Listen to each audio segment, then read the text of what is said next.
Baseball is a game of context, a game of building and then sustained tension.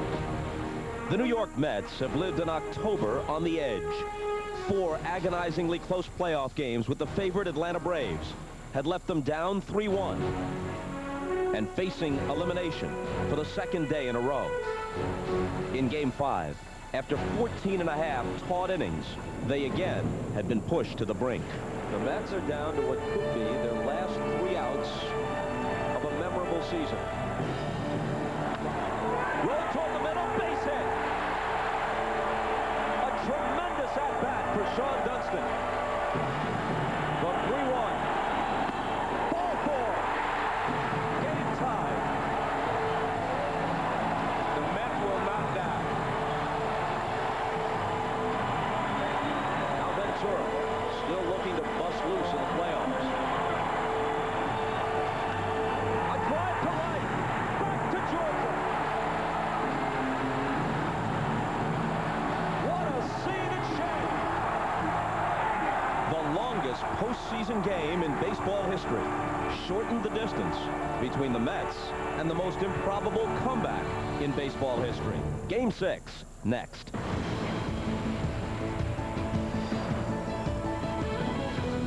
This is the Sun America NBC pregame show. The 1999 National League Championship Series. Tonight, it's Game 6. The New York Mets versus the Atlanta Braves. For the first time in this postseason, Turner Field will be sold out tonight. There is a greater sense of urgency now. What was once a 3-0 lead is down to 3-2. As you all know, not only has no team down 0-3 ever come back to win a playoff series or World Series, no team in that position ever has gotten as far as a 7th game. But tonight, on a 64-degree night at Turner Field, the Mets will try to push it to Game 7. They'll ask Al Leiter to do it on 3 days rest. He's been in a great groove lately. He pitched very well in Game 3 at Shea Stadium. He was the tough luck loser 1-0 on an unearned first-inning run. He's opposed by Kevin Millwood, who has been great throughout the year. 18-7 for the season, really their best pitcher over the course of the year. And in the postseason, 2-0 with a save thrown in. This would be Joe Morgan. I'm Bob Costas. Let's talk about the pitchers, beginning with Al Leiter of the Mets on 3 days rest. First time he's gone on short rest since 1994 when he was with Toronto. Well, no doubt about Leiter's ability. He is a big game pitcher. He was the guy that pitched the playoff game against the Cincinnati Reds to get them in the division series. He pitched a 2-hit shutout, which was a gem. That got them to the division series. He pitched a very fine ball game against the Diamondbacks. He left leading the ball game. He didn't get the win. And he did pitch a great game in Game 3 of this series because one earned run in the first inning cost him a loss. There are 2 questions going on these 3 days rest. Is he going to have good stuff, and how long can he go? Now, as for Kevin Millwood, who beat the Mets here in Game 2 of this series, it's saying a lot to call a youngster the best pitcher on the Atlanta staff over a full season, because that staff, of course, includes Maddox and Glavine and Smoltz, but it's been true this year. Well, and he's on his normal day's rest, and that's because Bobby Cox decided not to use him to close Game 5. Sometimes a manager has to manage against the worst-case scenario. The worst case for the Braves would have been Millwood come in the 15th inning, not close the deal. Then he would have had to pitch to the conclusion of the ball game. That would have forced Bobby Cox to have to pitch Tom Glavine tonight on 3 days rest, and if it goes to Game 7, John Smoltz would have been working on 3 days rest. The key to the Braves is their pitching staff, and Bobby Cox did a great job of keeping that pitching staff intact. There are 3 games up to 1 at that time, so he did not have to make a decision that would impact them for the remainder of the series. The Braves are ready to go. Another member of that pitching staff makes news, it seems, even on an off day. We're speaking of John Rocker, and he's speaking with Jim Gray. All right, thank you very much, Bob. Well, yesterday, John Rocker had an accident. He was involved while driving about 70 miles an hour on the freeway, Georgia 400. His car fishtailed, hit another car. First of all, are you all right, and what happened exactly? I'm completely fine. I've got one slight little bruise that I've on my head that I've had much worse injuries in the past, just from wrestling around with friends and that kind of thing. But yeah, I'm fine. I just got cut off by a car yesterday, and then went to change lanes to avoid that car, and my back end of my Corvette kind got away from me and started fishtailing, and ended up on my front right, ended up going up underneath a flatbed truck. The car completely totaled. Do you feel fortunate, and were you scared? Yeah, I feel extremely fortunate. I mean, I could have been another 10 feet up under that truck, and the thing could have come up, over where I was sitting and everything, over the cab of the car. But it just got the front right quarter panel. But those things are fiberglass, and you lean on them the wrong way, and they crumble on you. So it looks a whole lot worse than it actually was. The other man's car wasn't damaged at all, and I feel really fortunate to come out of it like I did, and everything's fine. You're going to pitch again, I would assume, tonight. You Hopefully pitched a lot. Is your arm all right? Yeah, I'm fine. Okay, I'm John, fine. thank you. We appreciate it. You're welcome. Glad you're okay. All right, for the Mets side of things, let's send it over to Craig Sager. From one banged-up player to another, I'm with Mike Piazza, who's been playing battered and bruised throughout the postseason, but in Sunday's marathon, you finally pulled yourself after 13 innings. Why? Well, I actually aggravated my left forearm, and it's still pretty bruised and sore, and went out and swung in BP, and I could feel it. I kind of have to just ease off the throttle a little bit when I'm swinging, and hopefully put the ball in play. And Kevin throws hard enough that that if you get the barrel on the ball, it should go somewhere. So it feels good now. Like I said, I'm gonna go for it tonight, and if I'm unable to go on, obviously Todd's did a tremendous job. So it's not like that there isn't someone capable of backing me up. But again, I'm going to go for it tonight, and hopefully the adrenaline will kick in, and I'll be feeling better by game time. The collisions at home plate have been very terrible to watch. But what about the Braves bats that have hit you? Gerald Williams and then Ryan Klesko in Sunday's game.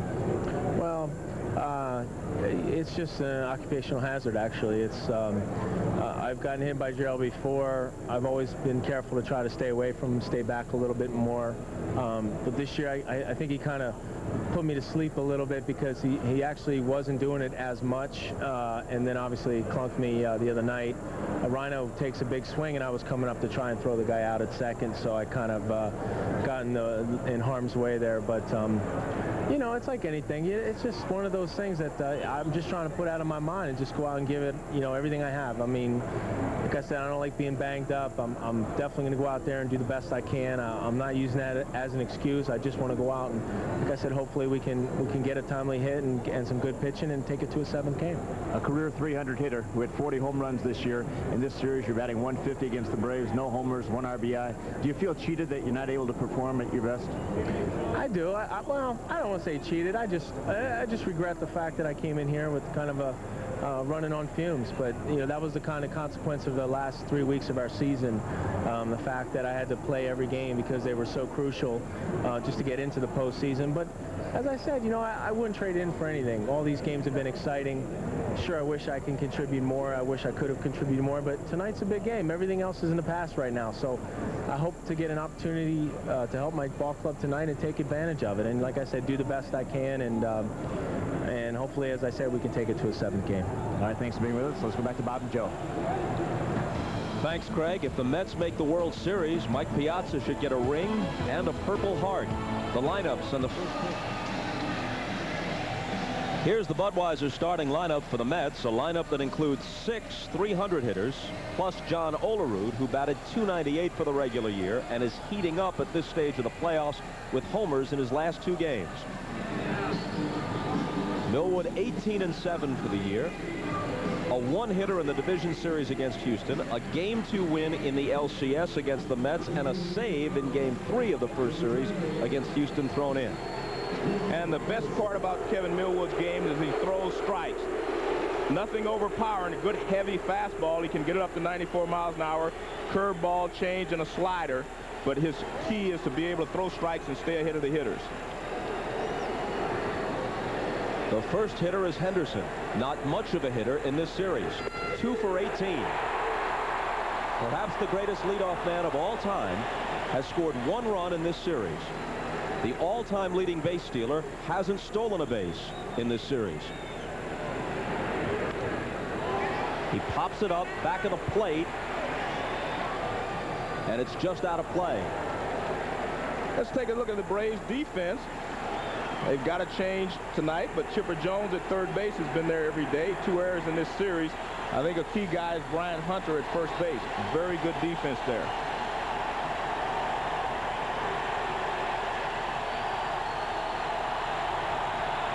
Chipper, who's had his problems, playing deep at third with 2 strikes now on Rickey Henderson.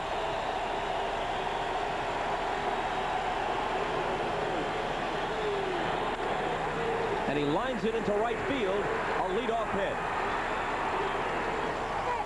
That's been a rarity in this series. Rickey aboard to begin an inning. Good hitting there by Rickey. It wasn't a bad pitch. I think Millwood wanted it down a little bit more, but it was a breaking ball away, and Rickey just kind of flipped it to right field for a base hit. Watch the location. Not a bad pitch, just good hitting there by Rickey. That pitch is down and away, knee high, and Rickey fires it off in the right center field.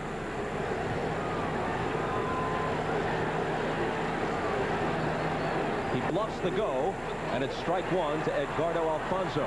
Rickey stole 6 bases in the division series, but he doesn't have a stolen base so far here in the LCS. Amid all the excitement of the tremendous 15th inning rally by the Mets, perhaps overlooked an important sacrifice bunt laid down by the man at the plate now, Edgardo Alfonzo. That was a tough situation, and he did get the bunt down perfectly, and that led to the Mets being able to come from behind and win the ball game. So don't ever underestimate a bunt in crucial situations.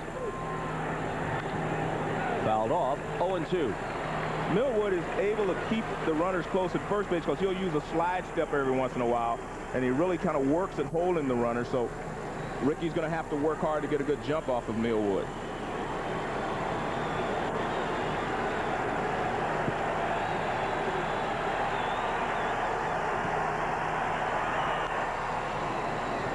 Another foul out of play. Cookie Rojas, who's back on the lines at third for the Mets, suspended for 5 games following the concluding game of the division series, so he sat out games 1 through 5, and now he's back. Bruce Benedict returns to his usual role as Bobby Valentine's bench coach. Mookie Wilson is the Met coach at first. Another 0-2 pitch, but first Rickey is chased back.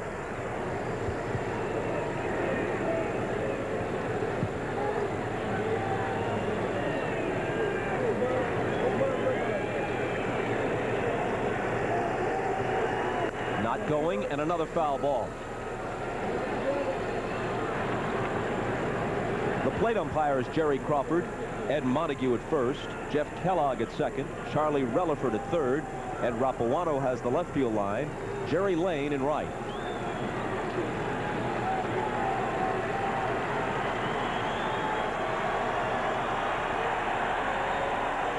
Again, he's not going, and this one is hit in the air to right.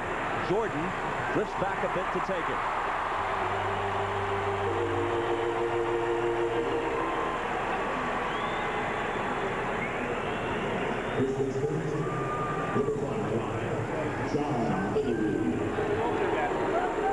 So Alfonso's retired, and that brings up Olerud, hitting .351 overall in the postseason.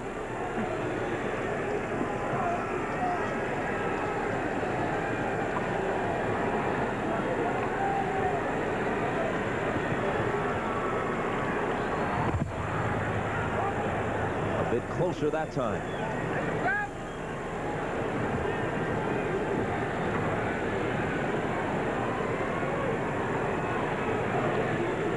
Millwood, a 24-year-old North Carolinian, eyeing Henderson and Olerud, and starting John with a strike.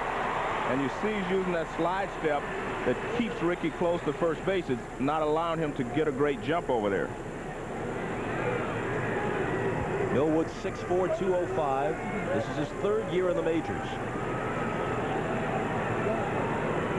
His 0-1 pitch.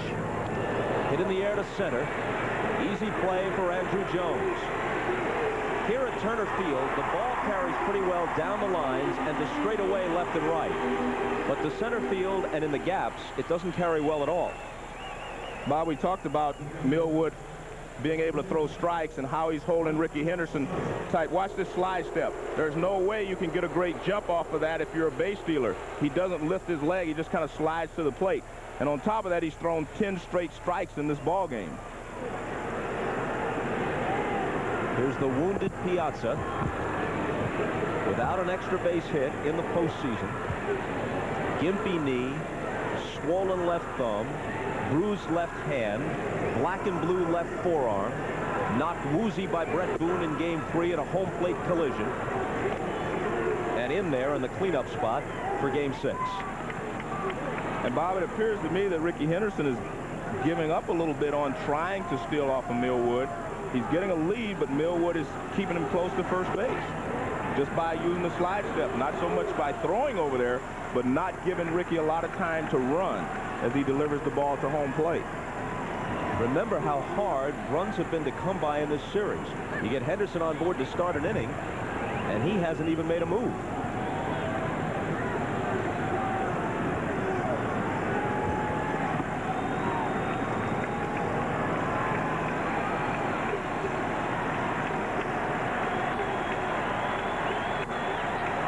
Not going, and that one's in there. 2 balls and a strike. Take a look at Millwood in his slide step and watch Rickey. He doesn't even move.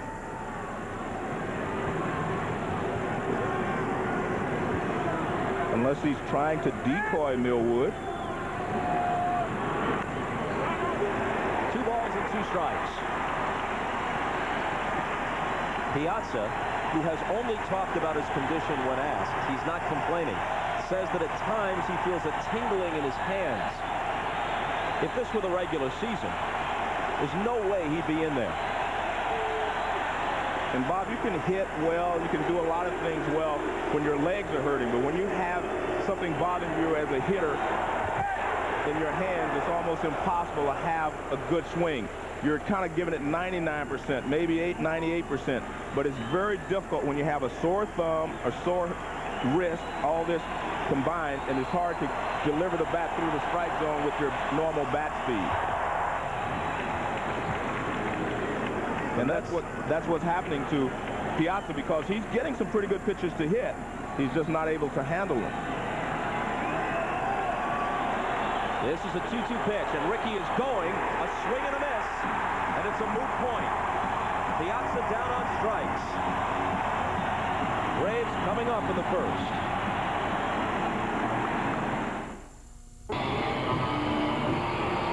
Here's the lineup Bobby Cox puts together for Game 6. Chipper Jones, who had 45 homers during the regular season and batted .319, coming alive a bit in Game 5. 3 hits, 2 of them for extra bases, also had a couple of walks.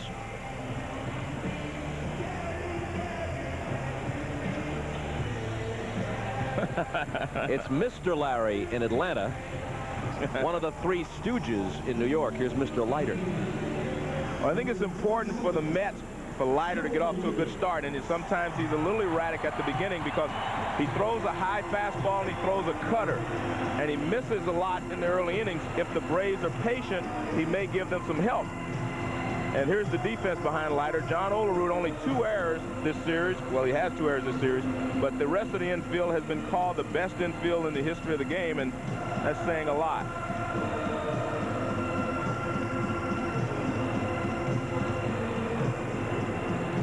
So Leiter, a tough luck loser in Game 3 on an unearned run set up in part by his own error, goes to work on Gerald Williams. Called strike 1. And Gerald immediately asked home plate umpire Jerry Crawford, where was that pitch? He said it was down. The Braves are not normally a team that takes a lot of pitches. They do not normally work you deep into the count. First fastball they see, they're usually hacking.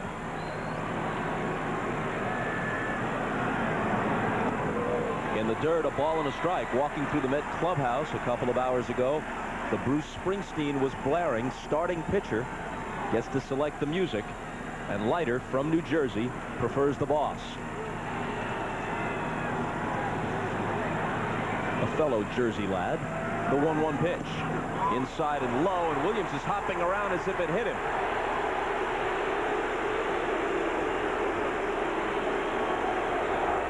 Makes his way to first with the trainer out to check on him. Well, he tells the trainer he's okay. It's a breaking ball, down and in. Big breaking ball right there. Looks like it gets him on the back right toe. Right foot. It looks like it gets him on the, yeah, right on top of the back foot. He couldn't move that back foot. He had it planted and gets drilled. Williams stole 19 bases during the year. First pitch to Brett Boone is inside. Bob, I noticed something about the Braves, though. They were content on taking pitches. Gerald Williams took the first pitch for a strike, and he was even taking the second pitch, which was a breaking ball down and in. And here Brett Boone really takes a pitch. He's not being aggressive. Maybe they're going to see just how effective Leiter can be at the beginning of this ball game. Williams was asking for time. Ed Montague, the umpire over there, with first base coach Glenn Hubbard. It appeared to me that Ed Montague was explaining to him the balk rule, that if your right foot, if Leiter's right foot passes the rubber, then he has to go home. They're yelling balk from the Atlanta dugout. 2-0 the count to Brett Boone. Gerald Williams was one of those picked off by Kenny Rogers in Game 2. Leiter, though a left-hander, doesn't have a move anywhere near as good as Rogers. I don't know why they were yelling balk. He was just standing there with the baseball. But you're watching. Let's see if they take this pitch. They are making a conscious effort to make Leiter throw pitches. That appears to be their strategy to me.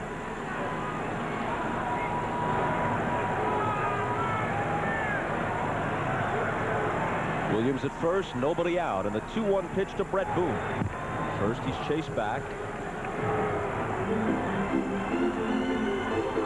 There have been 6 pitches thrown in this game by Leiter, and the Braves haven't swung at any of them yet, which is unusual for the Braves. 3 balls and a strike, and still no swings. Actually, Bobby Cox was a little upset with his ball club on Sunday. He said they swung at so many bad pitches, especially when they had runners in scoring position. There's Don Baylor, the hitting instructor. 3-1 on the way. Walked him. So a hit batter and a walk. Put 2 on with nobody out. And this was the biggest fear for the Mets, is that Leiter would get off to a poor start, have to throw a lot of pitches early in the ball game on 3 days rest. Here's the pitch sequence to Boone. Look, he's not even about to swing. He's not ready to swing. He's taking all the way. And very effective so far on the Braves' strategy. Remember, even if Leiter were relatively sharp, on 3 days rest, they might not be expecting 7 or 8 innings. They might be looking for 5 or 6. Bobby Valentine won't wait long before you see Yoshi, who didn't go all that far on Sunday, or Hershiser, or Kenny Rogers up. Chipper Jones, the runners break. Here's the throw from Piazza to third, not in time. It gets away. Williams sprints to the plate. He's going to score. Boone holds second.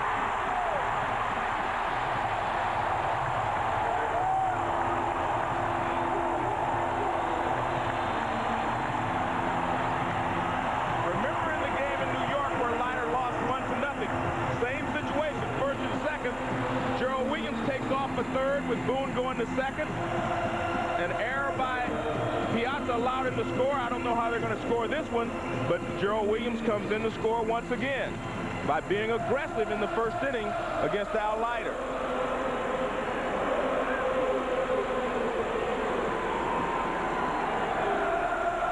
And now the 1-0 to Chipper. It hit him. 2 hit batters, a walk, a double steal, and an error. What an inning. That's a cut fastball, and Chipper can't get out of the way either. It's a cut fastball, and it gets Chipper on the back foot. Take a look. Well, it gets him on the right shin. Now that could smart a little bit. Dave Wallace, the pitching coach, to the mound.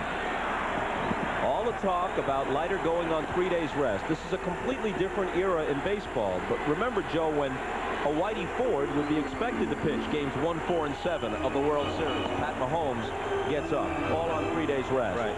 Or a Koufax or a Bob Gibson would pitch an important game on 2 days rest, as Mickey Lolich did in the World Series, or Jim Lonborg did in the World Series. This isn't a criticism of Leiter or any other modern pitcher. Rotations are set up differently, but pitching on 3 days rest used to be the norm.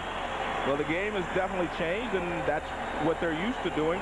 so anytime you take them out of their comfort zone, it does cause a problem. Jordan, the cleanup man. They still haven't swung at a pitch. 1-0 the count. Al Leiter hit only 9 batters all season. He's hit 2 in this inning. He looks like he's throwing well velocity-wise, but he often has problems in the first inning, so this is not anything new. I just think the Braves are taking advantage of it much better than they did in the game in New York. That's the first swing on the 12th pitch, and on the foul ball, a ball and a strike. The Braves scored a first-inning run on Friday night without benefit of hit against Leiter. They've already done that here, and they're threatening for more. First and second, nobody out.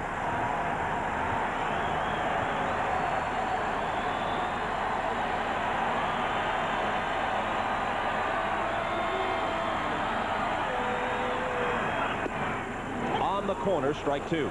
And if you're Leiter, you're still in pretty good shape. If you can make one good pitch to get yourself a ground ball and maybe get a double play here, you can keep their scoring to a minimum here.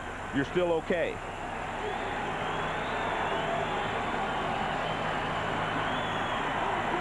The 1-2 pitch. Breaking ball hit toward the hole, and it's by the diving Ventura. Brett Boone being waved home. It's 2-0 Atlanta.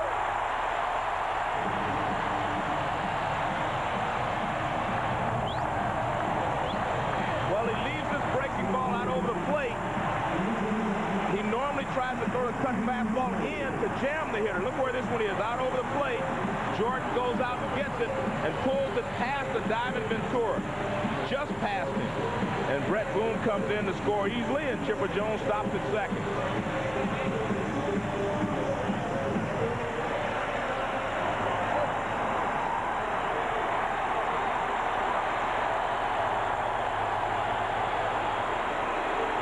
Which brings up the struggling Andrew Jones, just 1 RBI in the postseason. And because he's struggling, Bob, don't be surprised if he bunts here.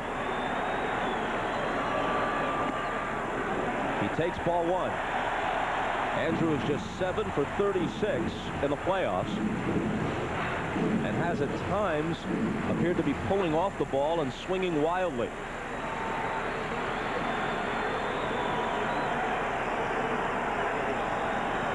Leiter trying to weather the storm in the first.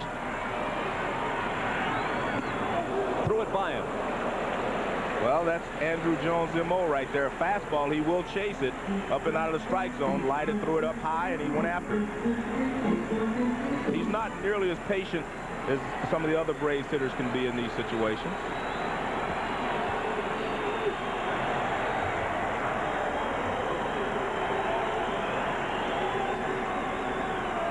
Leiter bluffs, and Chipper's back. And the reason he's trying to keep Chipper close to second base, it is much easier to steal third base off of a left-handed pitcher than it is a right-handed pitcher because of him whirling around and because it takes him longer to deliver the ball.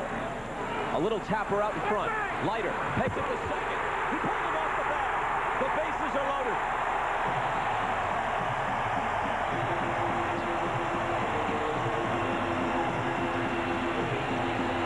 Bad communication there, Bob, between the catcher and the pitcher. The catcher is supposed to be yelling, and he should be going to first base with this ball.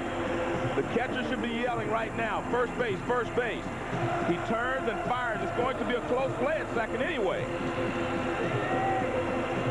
Here's Chipper Jones leading away. It's a chopper right out in front of the mound. Now he charges. He gets it very quickly. Now he throws to second. Now watch. You see Brian Jordan, he's already there. The play should have gone to first base. It appears that Jordan may have injured himself sliding into second base as the trainer goes out. Jordan is speedy, and he may have had it beaten, and the ruling is fielder's choice, not an error. Well, in game 3, first inning, he looks at second. Now he throws a poor throw to first base, pulls the run off. Now they double steal. Piazza throws it into center field. Gerald Williams comes in to score. Boone moves over to third base. They only got 1 run in the first inning in game 3, but so far they've got 2 runs, and they still have runners in scoring position. That is scored just as a fielder's choice, Bob, because it appeared to me that Jordan was going to beat the throw at second base anyway, so no error. Just a bad choice.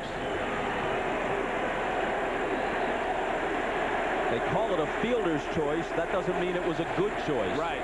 Definitely was not the proper choice.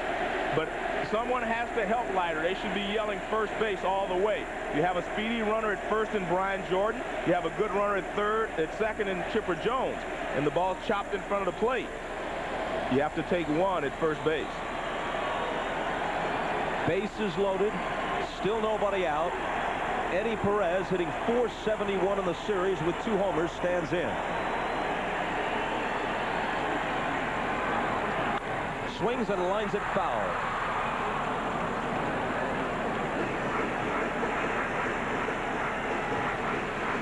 During the regular season, the Mets' entire team made 68 errors in 163 games. The extra regular season game, the wild card playoff, against the Reds. They have 7 errors in 5 games plus an inning in this series. 0-2.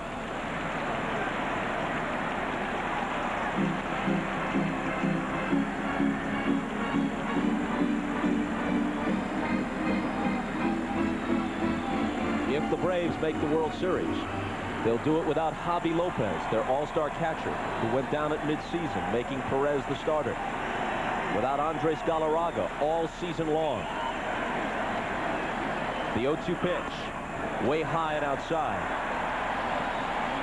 Without Kerry Lightenberg, there's the big cat, Galarraga, who averaged 130 RBIs the last 2 seasons and gave them fine defense at first, and that's Javi Lopez, the sideline catcher, along with him. Without Kerry Lightenberg, who threw out the first ball tonight, was to have been their closer, Rocker took that role. 1-2 pitch to Perez. Foul back. And Bob, because of all those injuries, because of all the problems the Braves have had, that's why Bobby Cox was named the Sporting News Manager of the Year, because he did such a great job to keep this team together through all those problems and still win over 100 ball games.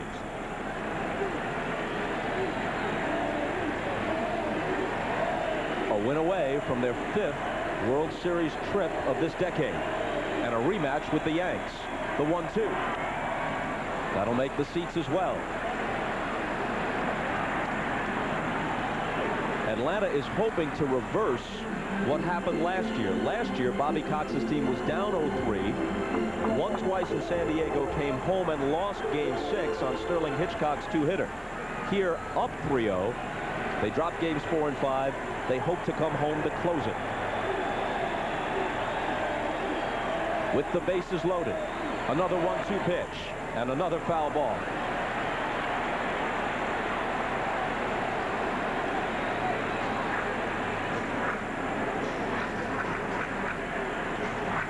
Bases loaded, nobody out. Chipper Jones at third, Brian Jordan at second, Andrew Jones away from first.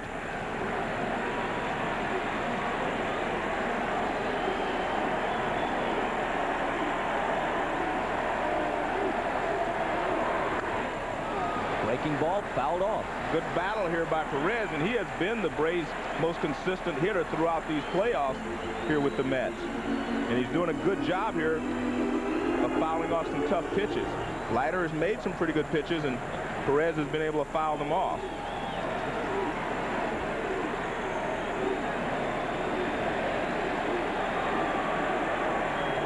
Another 1-2 pitch. And a line drive, base hit. 2 runs will score. Jones in. Jordan right behind him. 4-0 Atlanta.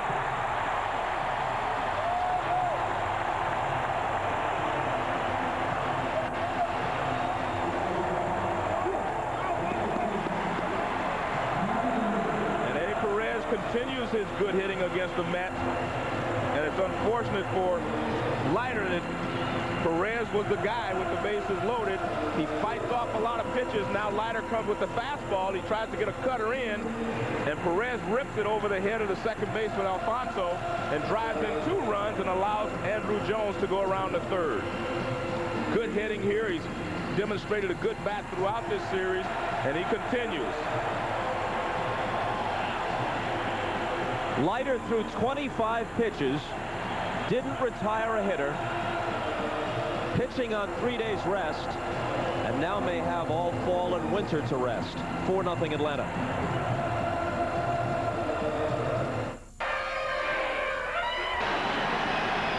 Leiter out, Mahomes in. Brian Hunter to the plate, swings on the first pitch, skies it into left center field.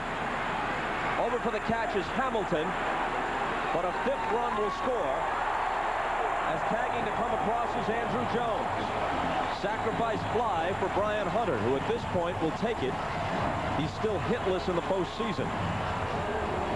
If you're the Braves, all you want to do is move the runners. You would like to get a base hit, but the job is done when you get the ball to the outfield and allow Andrew Jones to score.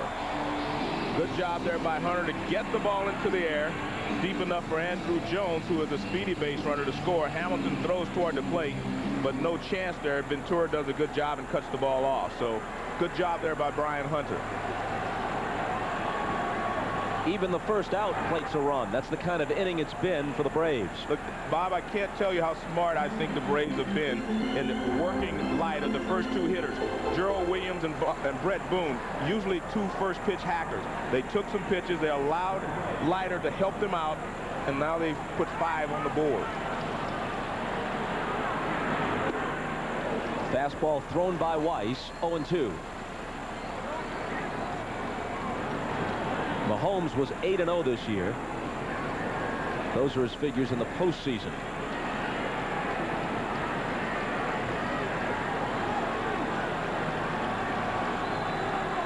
Perez leads away from first. And Weiss bounces it foul with the RBI single. In fact, he got 2 RBIs on the hit. Eddie Perez is now hitting an even .500 in this series, 9 for 18.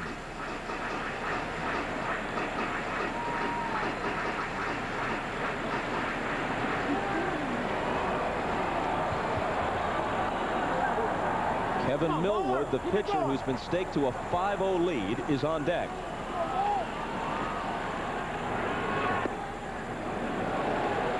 That misses 1-2. More bad news for the Mets. The last time Millwood allowed more than 2 earned runs in any start was over 2 months ago, early August against the Giants. Now he's ahead 5-0. Weiss hits a double play ball to Alfonso, who has trouble with it, but gets it to Ordonez, who relays it to Olerud in time to end the inning. But not before 5 runs score. This is Ned Yost, the third base coach, waving 2 runners home on the Perez single. What a difference between Robin Ventura's last at-bat and this one. It seems like only moments ago that he drilled that laser beam of a shot over the right center field fence at Shea, his grand slam single that ended game 5 and brought us back to Atlanta. By the time he bats in game 6, his team trails by 5. And it's really going to be difficult to try to make up 5 runs against Millwood because he throws strikes. And you need a little help to try to make up that big a deficit. But the one thing the Mets do have, they have some power. You're not going to hit 9 or 10 singles to get back in the ballgame. You're going to have to hit a couple of balls out of the ballpark. 3 balls and a strike. Well, Millwood's a little upset. Now Perez is going to go out and talk to him and basically tell him you're going to have to get a little bit more of the plate than you might want, but throw strikes. Millwood thought that last pitch was a strike, but he didn't get the call from Jerry Crawford. Against the Mets this year, Millwood is 2-0 with a strong no decision thrown in. The Mets have had little success against him in any of his 3 previous starts. Full count.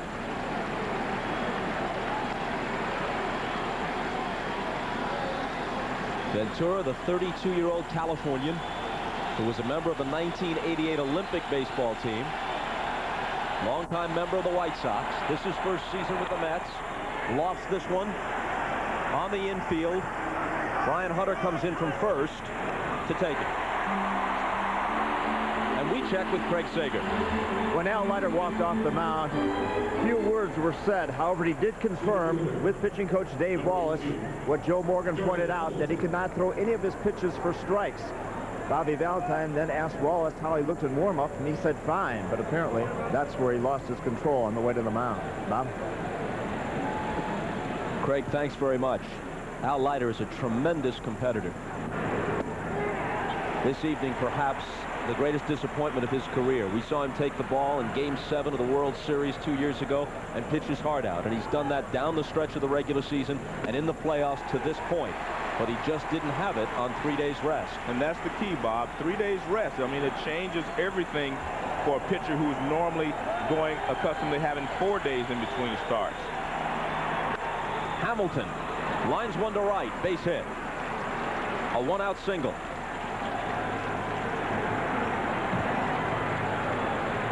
Our aerial views are courtesy of the Goodyear Tire and Rubber Company. Overhead, Goodyear's blimp stars and stripes, continuing a 75-year tradition of making appearances at major events. Whether invited or not, they just appear. In this case, we invited them.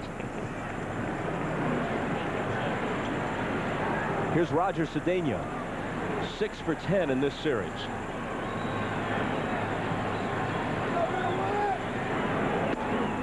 Except for a pinch running appearance in the 15th, and he in fact scored the winning run. He sat out Game 5 with back spasms. Says he's not 100%, but he's much better than he was 48 hours ago.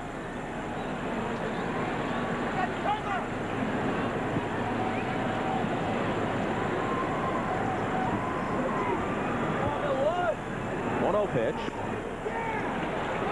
2 balls and no strikes.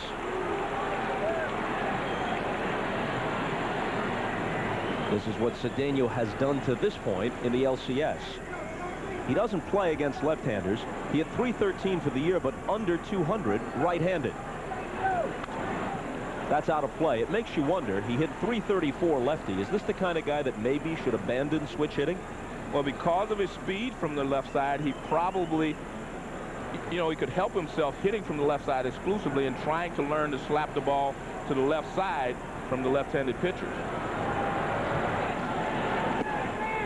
3 balls and a strike. Cedeno doesn't have much power. He hit 4 home runs, but he stole 66 bases.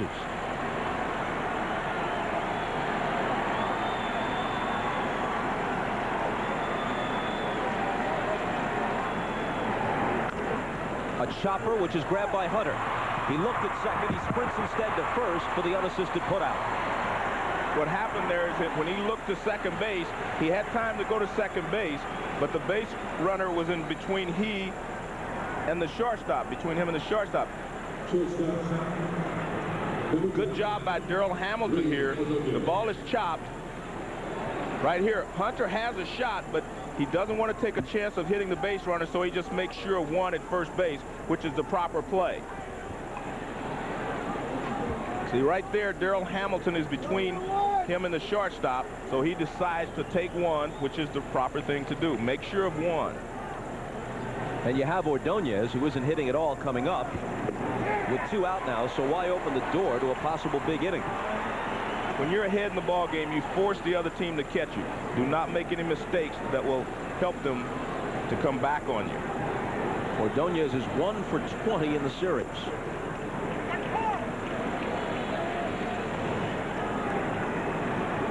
Masato Yoshi, the Game 5 starter, getting loose. Mahomes is in the on-deck circle, but Craig Sager tells us if Ordonez reaches, Bobby Bonilla will pinch hit. 2 balls and a strike. Ordonez almost never walks. There's Bonilla replacing Mahomes on deck. He doesn't have any power. Speaking of Ordonez, just 1 home run.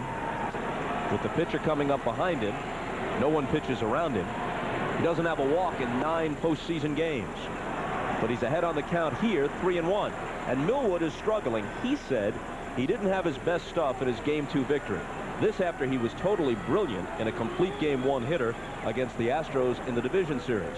And pretty clearly he doesn't have his usual command tonight. But he has a 5-run margin of error. Strike two. The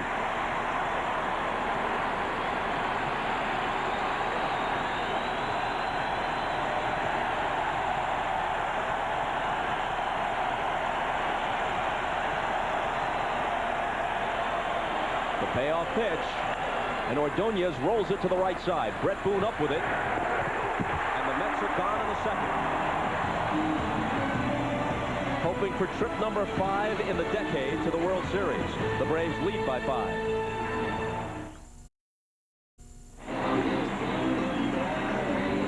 Al Leiter didn't survive the first. Pat Mahomes on the hill as the bottom of the second rolls round. Kevin Millwood would start it.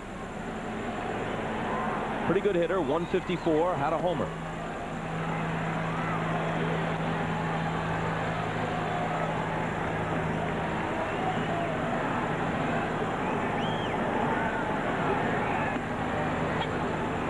A ball and a strike. If Ray Ordonez had reached base, Bobby Bonilla, as we said, was going to bat for Mahomes, because then one swing could make it 5-3. Now Mahomes is due to lead off in the third. And I don't know if Bobby Valentine wants to deplete his bench at this point, and Mahomes is a decent hitting pitcher, so it's possible that Mahomes will hit. Millwood goes the opposite way. Cedeno takes it. And folks, you can log on to MSNBCSports.com for a lot more on the NLCS.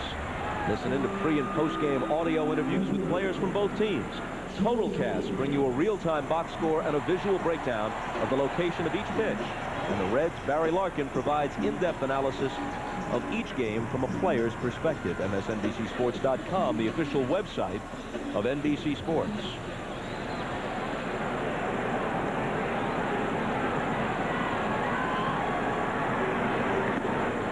Ball one to Gerald Williams, who started the 5-run first when he was hit by a pitch.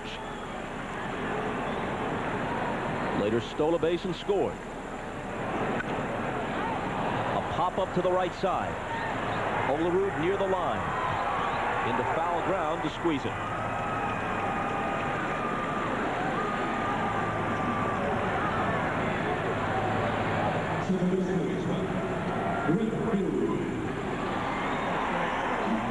A quiet second so far. Dave Wallace checking to see if Yoshi is ready. He was throwing earlier. Then Bobby Valentine will have to decide whether or not he bats for Mahomes. 2 out, nobody on, and a strike to Brett Boone. The Braves set a record for futility in Game 5, stranding 19 runners. They scored 5 times in the first and didn't leave anybody on. Let's check with Craig Sager. Well, there's no question Bobby Valentine's not going to wait. He has Sean Dunston here. He told him, get ready, because if he gets through this inning, you will pinch hit for Pat Mahomes. Bob? There's your answer. Thanks, Craig.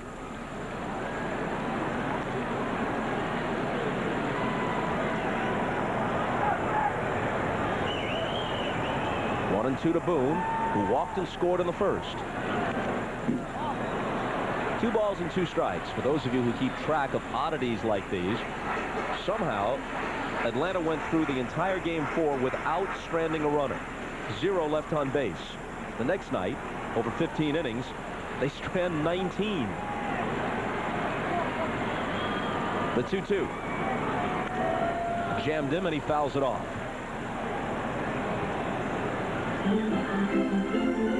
Ask Bobby Cox about that. I guess he'd say, well, shows you can lose a number of different ways. We didn't squander many opportunities in the 4th game. We lost. We squandered a zillion in Game 5. We lost that too.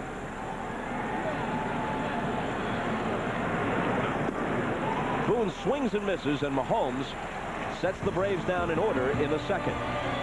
Dunston will bat for him when we go to the 3rd.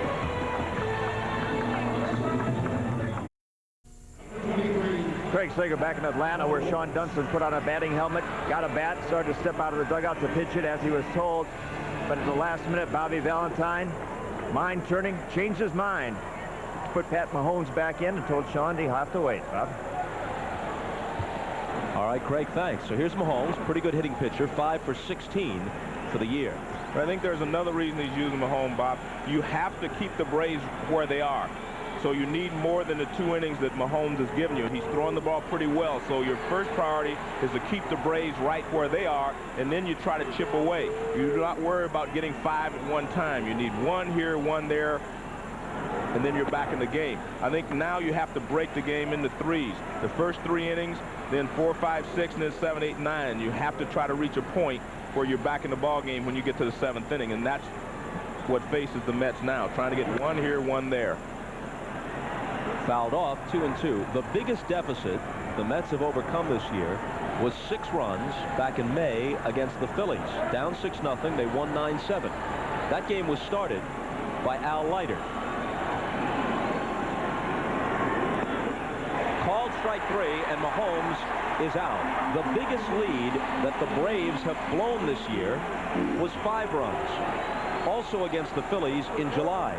They led 5-0. They lost 6-5. That game was started by Kevin Millwood. A lot of coincidences here, huh?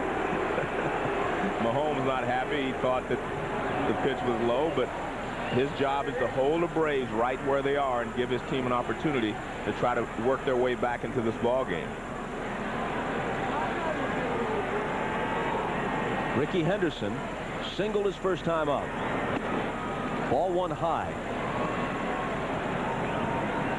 Rickey is 3 for 19 in the series, as you see, but he hasn't reached base via the walk as he usually does. He doesn't have a single base on balls in this series. He chops it to Chipper Jones, whose low throw is scooped up by Brian Hunter.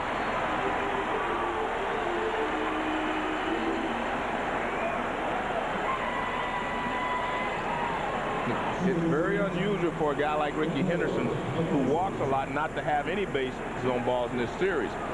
It's a routine play by Chipper, but his throw is a little low, but Brian Hunter, a good first baseman, digs it out. How unusual is it for Rickey Henderson not to have any walks? Right. 2 men in baseball history have walked more in their careers than Rickey Henderson. Their names are Babe Ruth and Ted Williams. And he walked 4 times in 68 at-bats this season against the Braves, but none in this series. Ball 1 to Alfonso.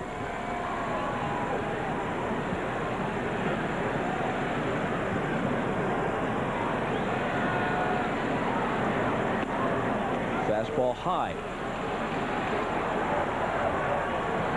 That has been the adjustments that the Braves made on Alfonso.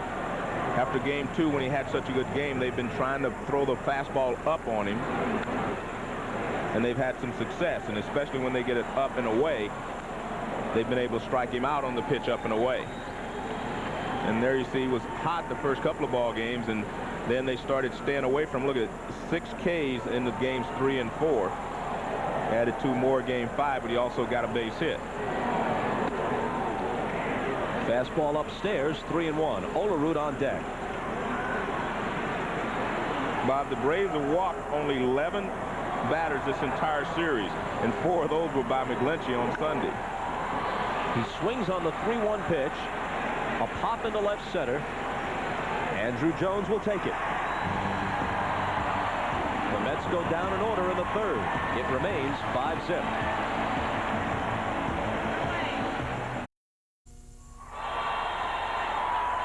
Jim Gray back in Atlanta. Brian Jordan, who slid into second base in the first inning, is in the on-deck circle. There you see his right knee. It is bruised and banged up, and they can't stop the bleeding. It is now coming through on his uniform. He's going to continue, and he really doesn't have much of a problem. Jeff Porter, the trainer, and Dave Pursley telling me he's a baseball player. It might be a problem, but this guy's also played football, so it's no problem. Bob, back upstairs here with Chipper Jones hit. Chipper laces one to center to start the bottom of the 3rd. And this is a very good sign for the Braves, Bob, because Chipper, the longer the game went on Sunday, the better he looked as a hitter. He had 3 base hits down the stretch, and he's swinging the bat well again, right back through the middle for a base hit. He was trying to pull the ball before pulling off and getting himself out, but he started to really swing the bat well on Sunday, and it continues today. Jordan had an RBI hit in the 1st.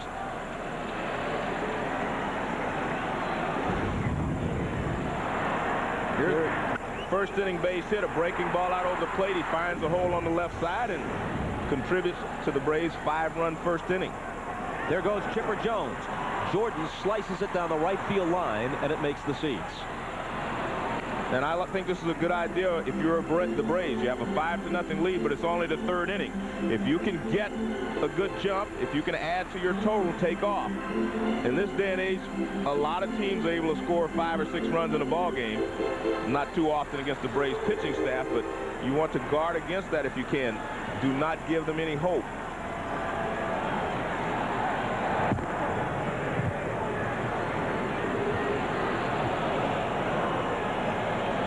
Workhorse Turk Wendell loosening up before beginning to throw. Yoshi was up earlier. Mahomes is on now in relief of Al Leiter, who left without retiring a hitter in the 5-run Atlanta first.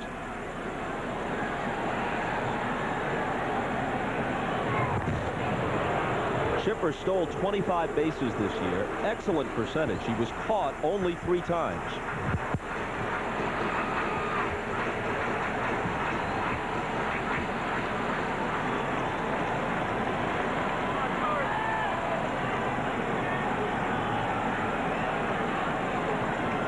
Not going, and a strike to Jordan, 1-2.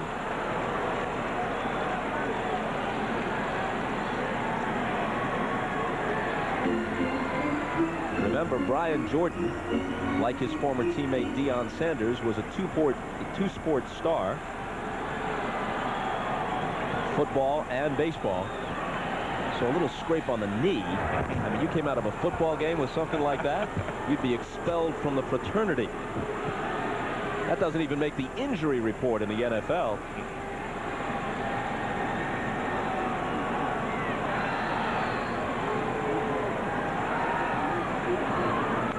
And he fouls it to the screen.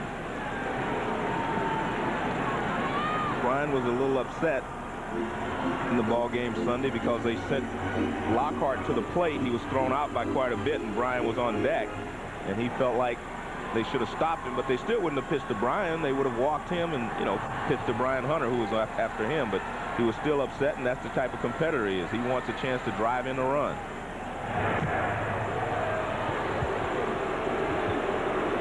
Even though Keith Lockhart was out by quite a bit at the plate on that play, I think the third base coach, Ned Yost, made the right play. You're in extra innings. Runs are tough to come by. Here's the 1-2 pitch. Check swing foul. The field is wet, and in fact on that play, Mora, the right fielder, had a tough pickup and nearly slipped. His throw short hopped the second baseman Alfonso, who made a nice play.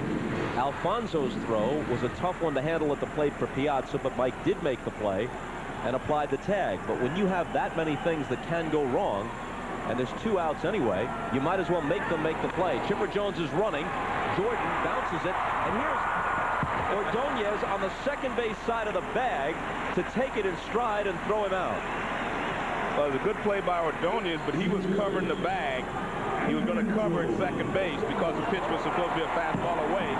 He was going to cover, so that allowed him to continue on and cut in front of second baseman Edgardo Alfonso and make the play. Now watch up here. See, he's going to cover, and that's why he's so far along. I mean, this is almost straightaway second base, and he cuts over in front and makes the play. Andruw Jones with Chipper Jones at second, fouls it away.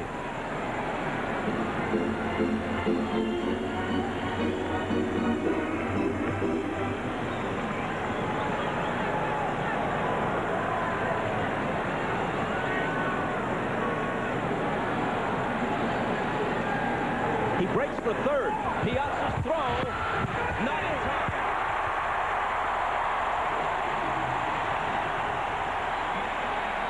Tell you what, Bob, Larry came to play. Larry's set up, he's trying to manufacture a run all by himself here as he takes off at third base. Piazza's throw is there, but he got such a good jump from second base that he slides in safely. Here's the throw. Piazza throws on the outside, but you can see that Chipper slides in ahead of the tag by Ventura. Now the infield has to come in, and a ball low. Let's take a look at the tag. See, not even close at third base. Piazza's throw was on the foul side, but he had a great jump off of Mahomes from second base. see Mike's reaction. And now a chance to add to the 5-0 lead. A bouncing ball. Alfonso charges, keeps the runner at third, and throws him out. So Andruw Jones continues to struggle.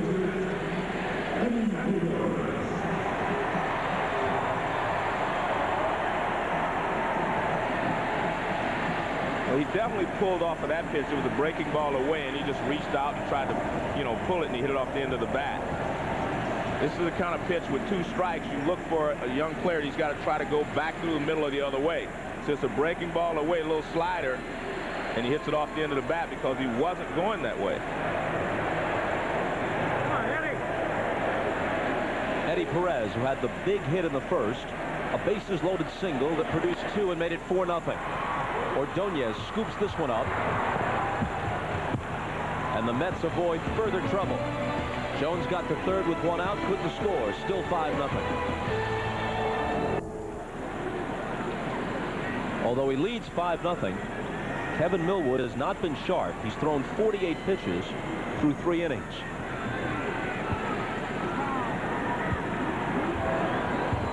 But he doesn't need to be anywhere near perfect tonight. He's been given a 5-run lead. Olerud starts it in the 4th and takes a strike.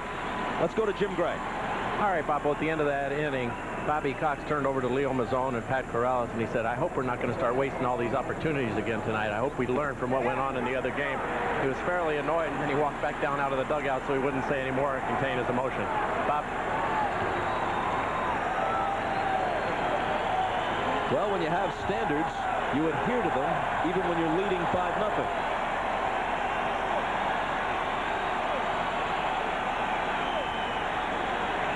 The 0-2 pitch. Struck him out on 3 pitches. That brings up Piazza, just playing on grit, Joe. Well, he has, and he's had some tough collisions at home plate. He's been hit by backswings. He's tripped over first baseman's foot, and he's taken a lot of foul tips off his body, and he's been run over by a lot of base runners, but he has held on to the ball each and every time. He's never dropped the ball on those collisions. He struck out on the first, and he fouls this one off. The Mets are carrying only 2 catchers. If Piazza had to go out and then something happened to Todd Pratt, they'd have to reactivate Jesse Gonder and Choo-Choo Coleman. Broken bat roller. Hunter's got it. Millwood covers. Piazza digging hard down the line is out of there. Well, Piazza only knows one way to play, Bob, and that's give you 100%, whether it's on the defense or running out this little ground ball.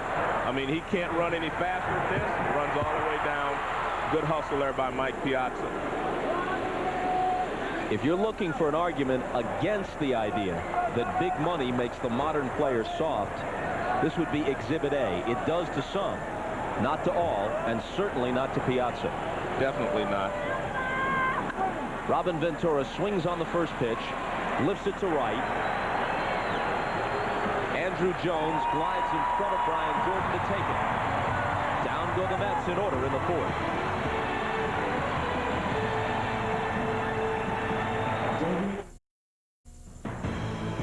NBC's coverage of the National League Championship Series is brought to you by Oldsmobile and your local Oldsmobile dealers, and by Coors Light, cross brewed to tap the clean taste of the Rockies.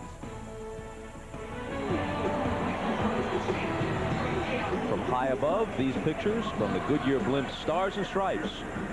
Goodyear currently maintains a 7-blimp fleet. You can have a blimp fleet. You can't have a fleet blimp. These things move about 3 miles an hour.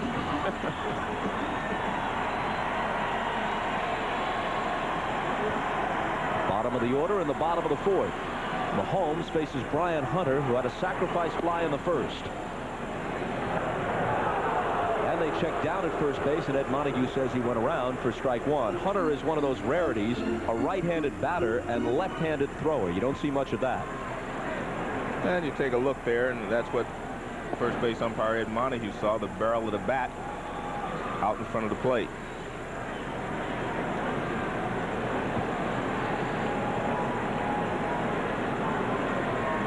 on a strike. They check again. Different result this time. 2-1.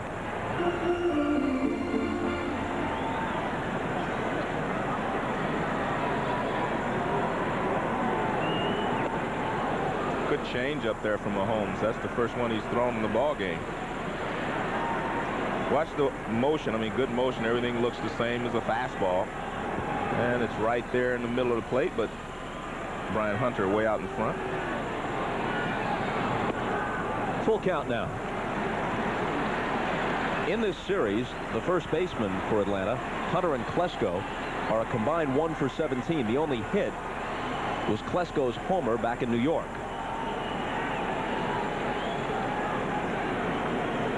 A blast that gave them the lead in Game 4 and put them on the verge of a sweep. Mets rallied to win that one. Then came the Game 5 epic. That brought us to Game 6. Check swing sounded like a broken bat.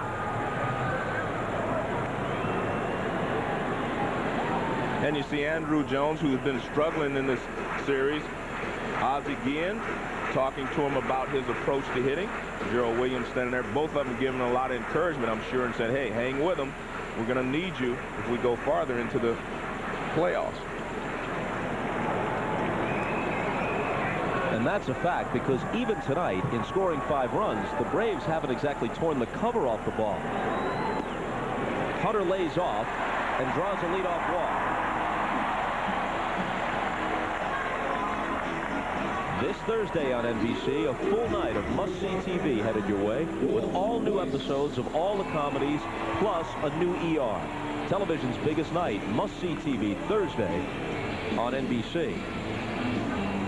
You look back at the first, 2 hit batters, a walk, an error, a double steal, a botched play that turned into a fielder's choice.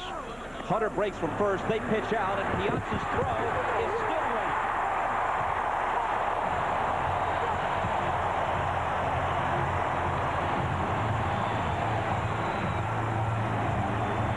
Well, Hunter had a good jump.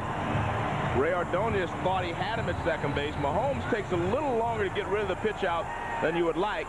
Piazza's throw a little bit on the shortstop side, and Hunter goes in diving and quick tag at second base by Ordonez, but very close play, but Jeff Kellogg says no. Ball 1 to Walt Weiss with Millwood on deck.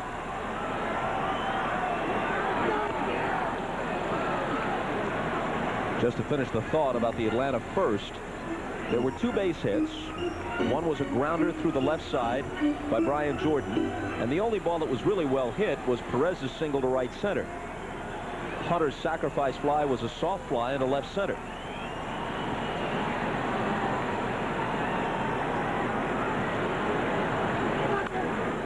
Toward the middle, Ordonez scoops it up, throws on the run and gets him. Good job by Weiss, though. He moves the runner over to third base. If they would not have stolen second base, they probably could have turned a double play on that ball, but good job by Weiss, again, to move him over into scoring position with 1 out over to third base. Nice play by Ordonez. This ball's hit up the middle, ranges far to his left, and makes it look easy.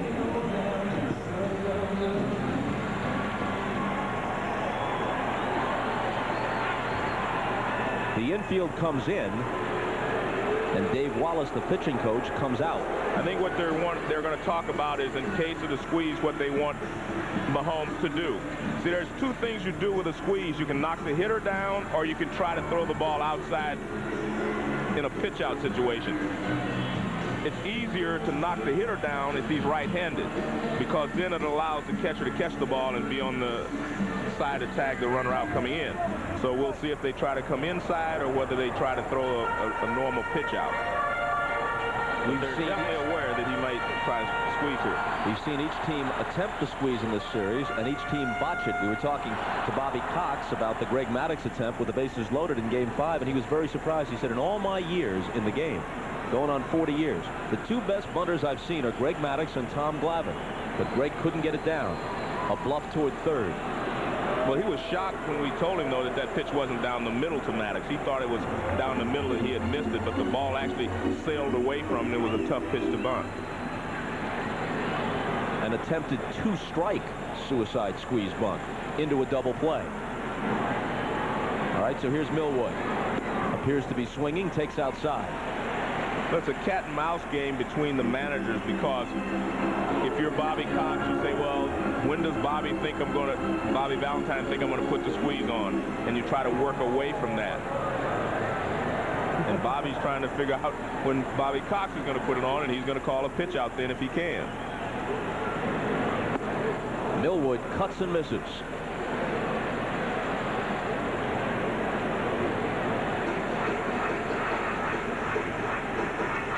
Ned Yost with the signs from third.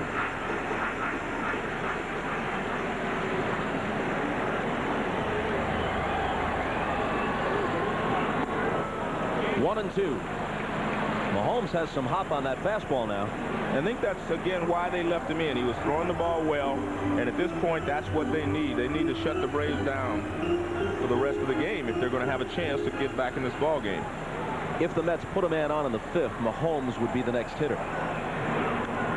Fouled off. He's due to hit fourth in the fifth inning, and at that point, they couldn't wait. They'd have to bat for him. Exactly. So he's retired 9 of the 11 batters he has faced. And Bobby Cox has the luxury here of having a 5-0 lead.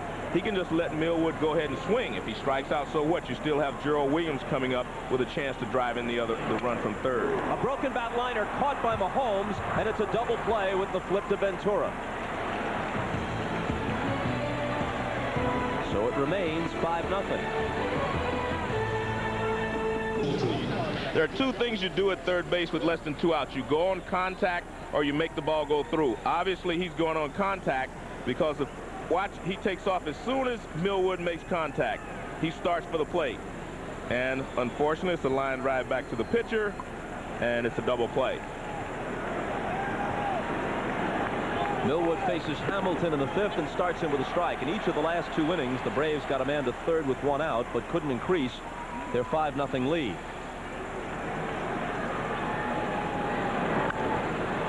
Fouled off, 0-2. And as Jim Gray said, Bobby Cox not very happy.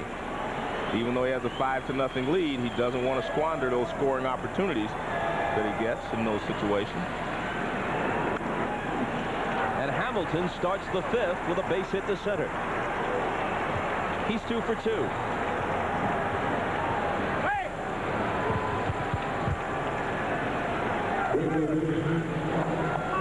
Millwood doesn't have a great curveball. This is just an average curveball. You see it's rolling, and not a sharp break or a sharp downward motion. It's more a change of speed than a good breaking curveball. And Hamilton just lined it back through the middle for a base hit. And Bob, if you're the Mets, this is the inning that you have to start making something happen. You're in the 5th inning. You better get a couple here, 1 or something, just to get on the board. And until you prove to the pitcher that you can score on him, he has all the confidence in the world. You have to scratch 1 here or there, or else you're going to be in trouble going to the late innings. And the Mets are definitely running out of time. Chipper Jones in close at third. Cedeno lofts 1 to center. Andrew Jones. Williams right behind him. That's the first out.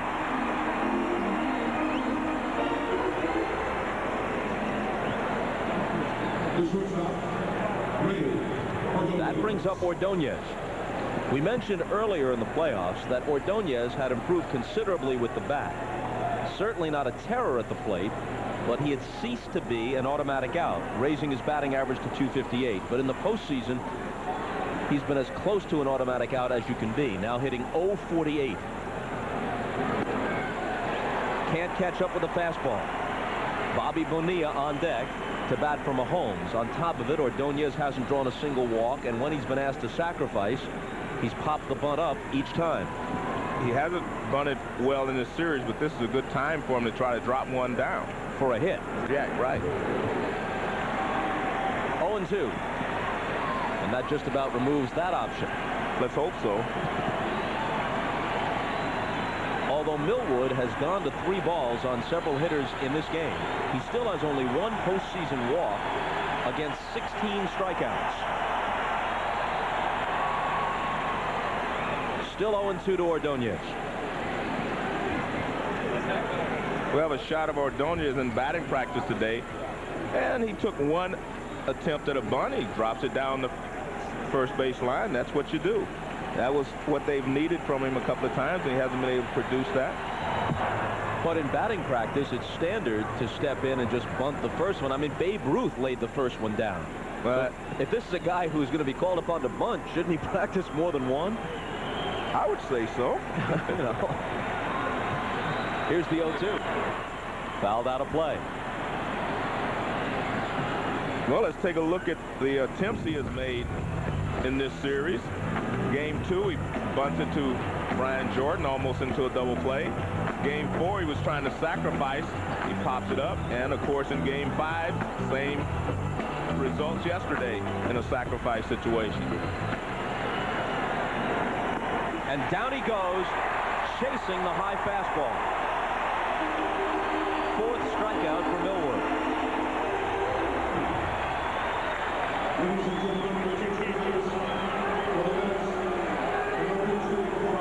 So here's Bobby Bonilla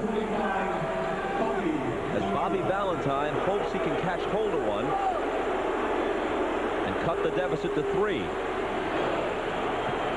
What the Mets wish, as Turk Wendell begins to throw,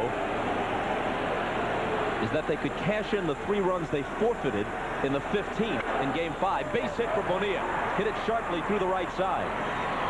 When Ventura didn't round the bases, which should have been a grand slam, became a single and 1 run. If they could have stored those 3 for tonight, that would have been helpful. Bonilla, very good low fastball hitter. I mean, that's his strength, the low pitch. And he gets a low fastball and he shoots it in the right field for a base hit.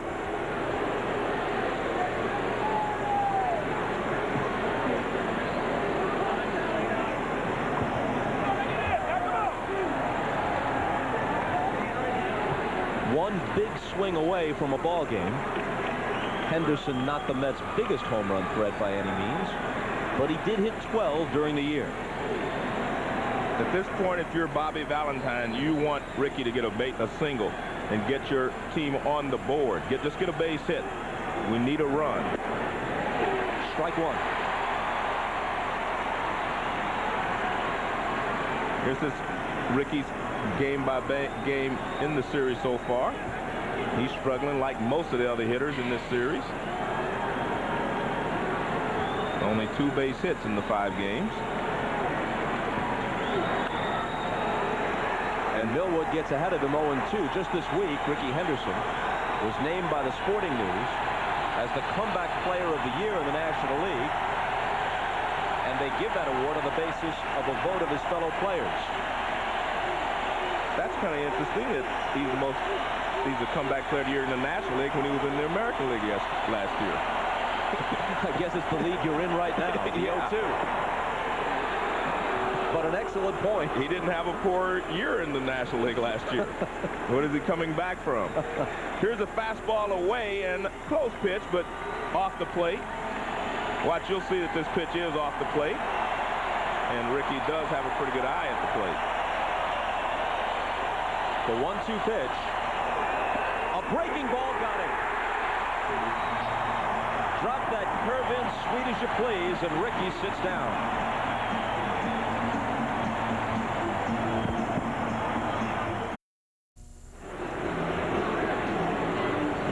Turk Wendell out of the Met bullpen. The book is closed on Pat Mahomes. Bob, let's take a look at 2 curveballs. This one just rolls, so Hamilton lines it into center field for a base hit. Now watch how much this one breaks. And look at that. I mean, that is a big league curveball right there. Here's the illustration. See, that one's just spinning right there. He hits it into center field for a base hit. Now watch this. Look how tight the rotation is on this one and how it just drops right off the table. Ball 1 to Gerald Williams in the bottom of the 5th. Pat Mahomes pitched 4 innings, allowed 1 hit, 1 walk, struck out 1, and held the Braves in check. When When he came in, it was already 4-0. Nobody out. He allowed a sacrifice fly by Brian Hunter, the run charge to Leiter. Got the next guy, Weiss, to hit into a double play to end the disastrous first. Disastrous from the Met perspective. And then threw 3 more innings of scoreless ball. Now they hand the ball to Wendell. 2-2.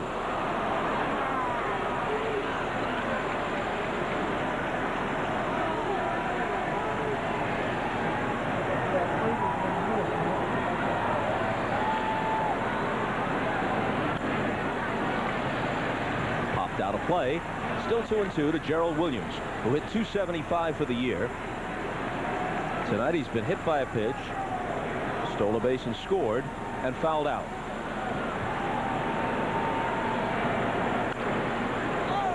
Breaking ball again, fouled out of play.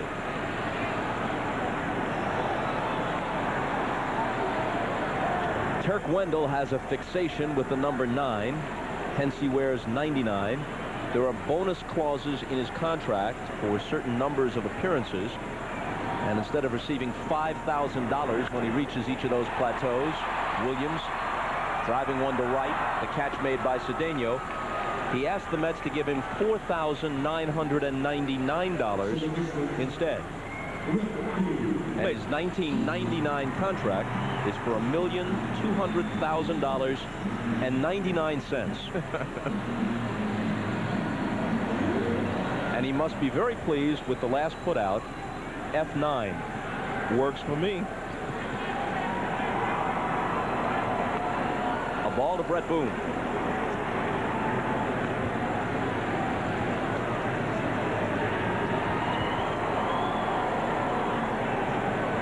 Brett has walked and struck out.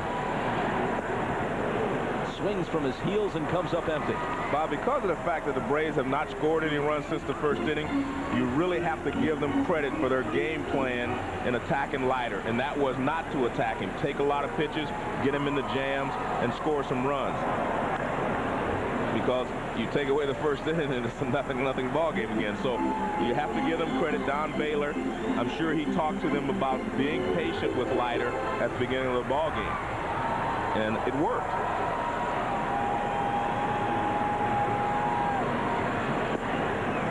2-2 to Boone. Come next spring, Don Baylor won't be wearing a Braves uniform, not because they won't want him, but because several other clubs do as their manager, and he'll have his choice of at least a few spots. Got him on the breaking ball. Second time tonight, Boone has struck out. And you can check out an all-new ER. NBC Thursday, a boy's secret is revealed. Oh my God! A secret that could tear apart the ER. Just a minute. All new ER, NBC Thursday. 2 out, nobody on for Chipper Jones. Hit by a pitch, single, stole a base. Very likely this year's National League MVP. If so, he'll be the first Brave to win the award since Terry Pendleton in 1991. Shallow left field. Henderson in, Ordonez out, Rickey for the catch. Wendell works a perfect fifth. Score remains what it was after 1. 5-0 Atlanta.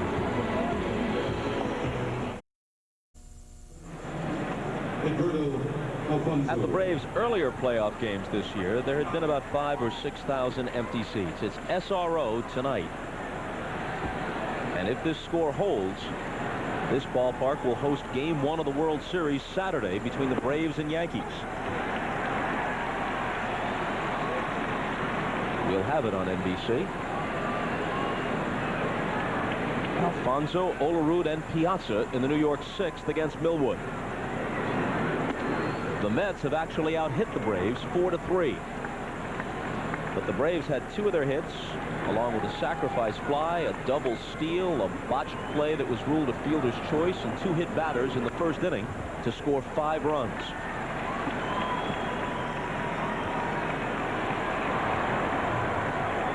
Maddox and Smoltz laughing it up, and why not at this point?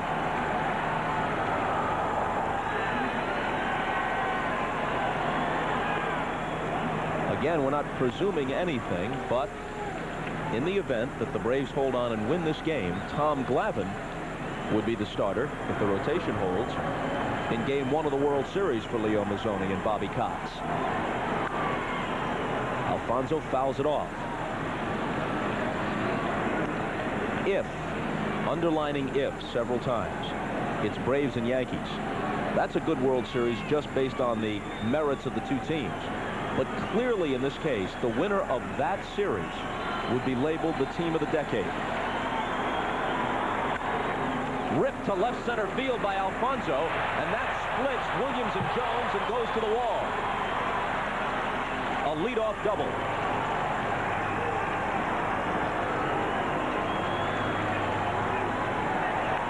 Edgardo had been struggling since the second game of this series, but I mean, this is a rocket. He takes his low fastball and just puts a charge into it, and he splits the outfielders, and he leads off with a double. I mean, that is a bullet that finds a gap before Gerald Williams or Andrew Jones can get close to it.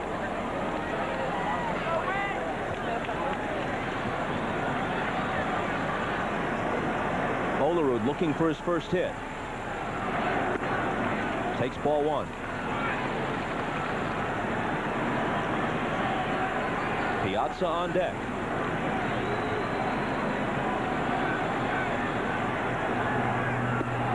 Fastball in there.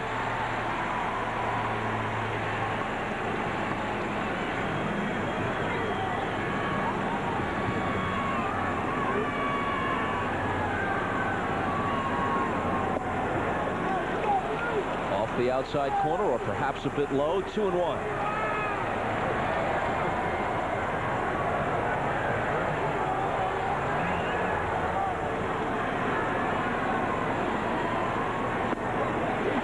Is on the outside edge, evening the count at 2-2.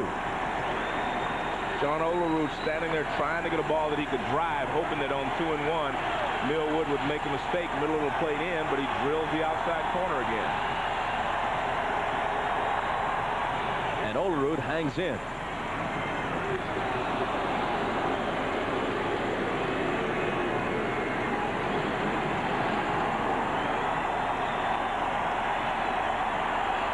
Saturday, the Braves were 6 outs from the World Series and couldn't get them.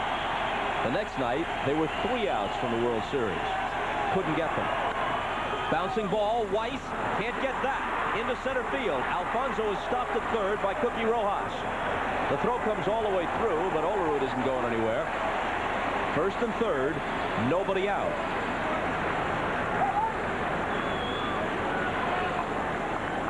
With 2 strikes, they're shading Olerud a little bit toward left field, and he grounds it right back through the middle.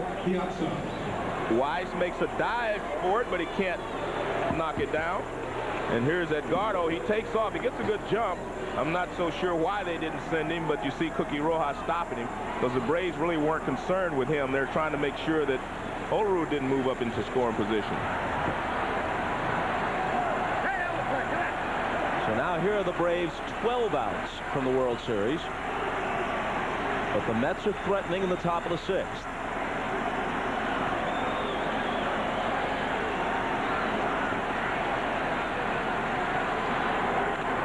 Piazza fouls it off, and it got a piece of his counterpart, the Braves catcher, Eddie Perez.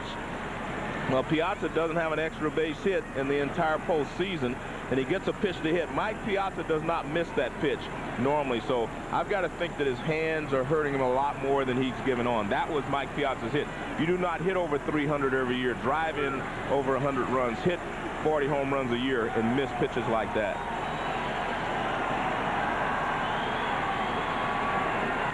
Breaking ball, foul to the screen, 0-2. Bobby Valentine was saying in his office, not as a criticism, but almost with a tip of his cap toward Piazza, who was just playing through clenched teeth in this series, that Mike is missing a lot of the pitches he normally drills.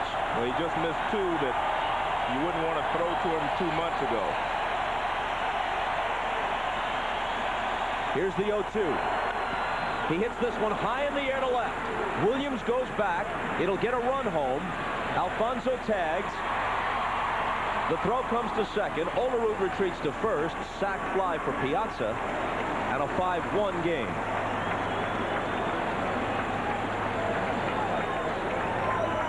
Let's take a look at these pitches, and these are pitches that a lot of big league hitters would hit, especially a good hitter like, look at that, right down the middle of the plate.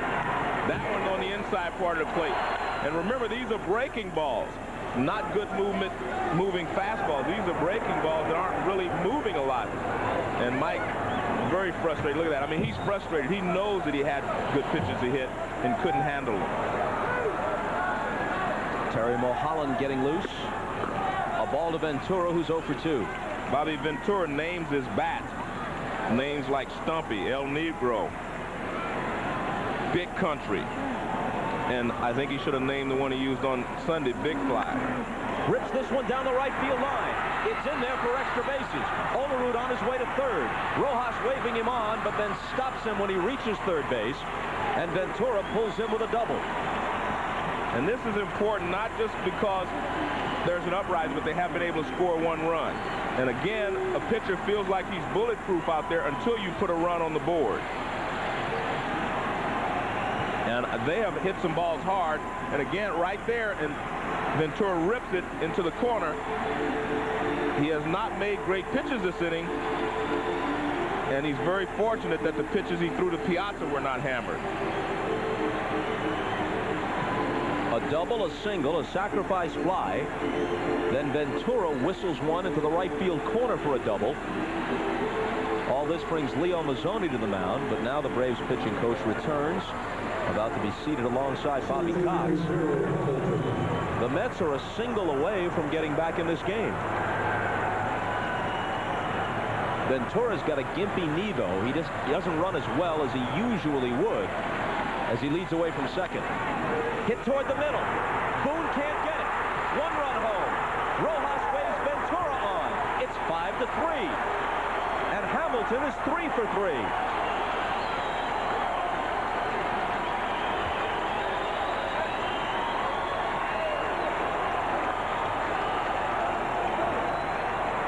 And Bobby, the Mets will not die. I mean, they have showed that they will get up off the carpet as many times as necessary to prolong their season. Little fastball out over the plate. Hamilton doesn't try to do too much with it. Grounds it right back through the middle. Boone makes a valiant attempt to keep it on the infield. He can't do so. It actually goes off his right arm. And Hamilton's at first, and it's a 5-3 Atlanta lead. They're going to bring in Mulholland. Cedeno, the next hitter, is a switch hitter, but much better lefty than right. So exit Millwood, enter Mulholland. Joe, you made the point earlier. You play the game in thirds. And that's because if you're the Mets and you're down, as they were 5-0, you do not have to try to get back in the game all at once. But by the time you get to the second third of this ball game, you have to be in the game. You can't go to the final third 5 runs down. So no matter what happens the rest of this inning, the Mets have accomplished a lot, and they still have a third of the ball game left. It started to drizzle as Mulholland comes in, and Agbayani now bats for Cedeno. First pitch to Benny is a ball.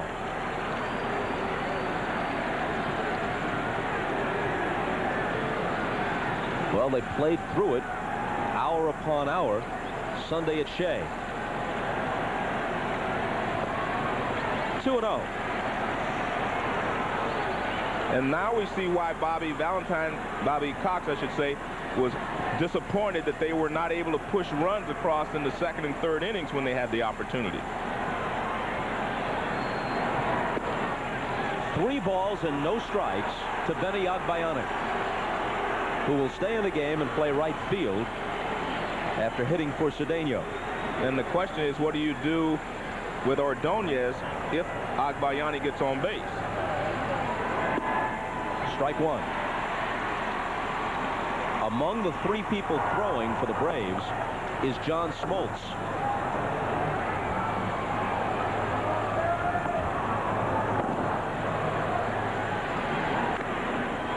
Fouled off, and again it takes a bite out of Eddie Perez. The count is full.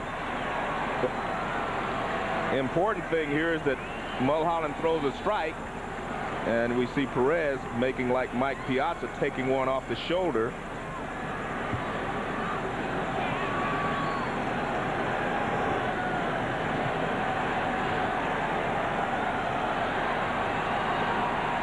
Umbrellas popping up all over Turner Field. It begins to rain a bit harder now.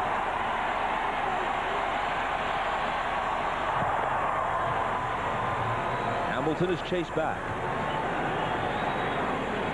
He's always been a pretty good base stealer. Works out in the offseason with the former Olympians Carl Lewis and Leroy Burrell. That'll get you ready for quick starts. He goes on the 3-2 pitch, and Agbayani rips it foul. Well, you see Bobby Valentine feels that he's back in this ball game now, so he's going to run in those situations. Earlier in the ball game, when you're down 4 runs or more, you do not run in these situations. 3 balls, 2 strikes. He sends Hamilton. He doesn't get a good jump, so it was up to Agbayani to put the ball in play. Not going this time. Ball 4. A pinch hit walk. 2 on, 1 out. 3 runs already home in the 6th. And Ordonez will hit. And I tell you what, Bobby, he's going to get another opportunity to advance the runners with a sacrifice.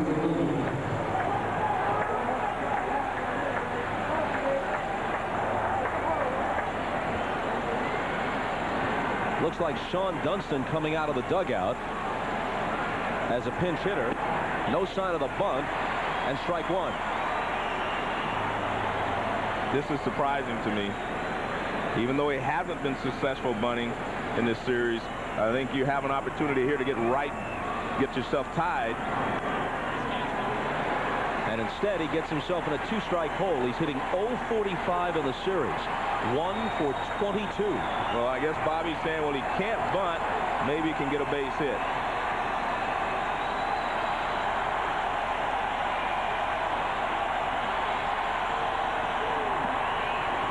A ball and 2 strikes.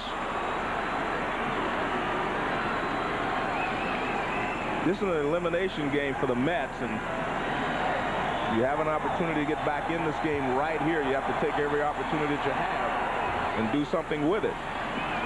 Because if you let the Braves out of this inning and you're still trailing by a couple of runs, they could retire the next 9 hitters without you getting another opportunity.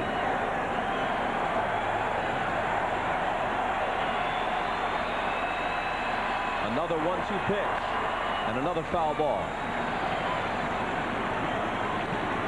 Take a look at this pitch. 1 ball, 2 strikes, up and out of the strike zone, and they were able to strike Ordonez out early in the ball game. I mean, that's almost shoulder high, but he's able to foul it off.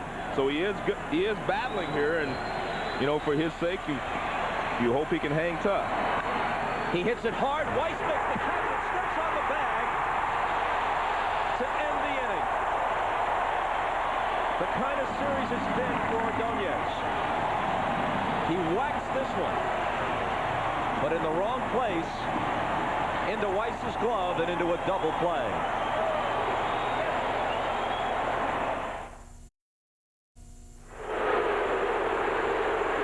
As we come back on the first pitch in the bottom of the 6th, Turk Wendell drilled Brian Jordan. Jordan glaring at him, but there's no way in the world Wendell wants to do this. No, it's a fastball up and in, and Jordan really, you know, late moving out of the way, gets him on the right hand, and that could be tough because it pins his right hand to the bat. See, his hand is still on the bat, and that's how you break a finger or break a knuckle, with your hand being pinned to the bat by the fastball.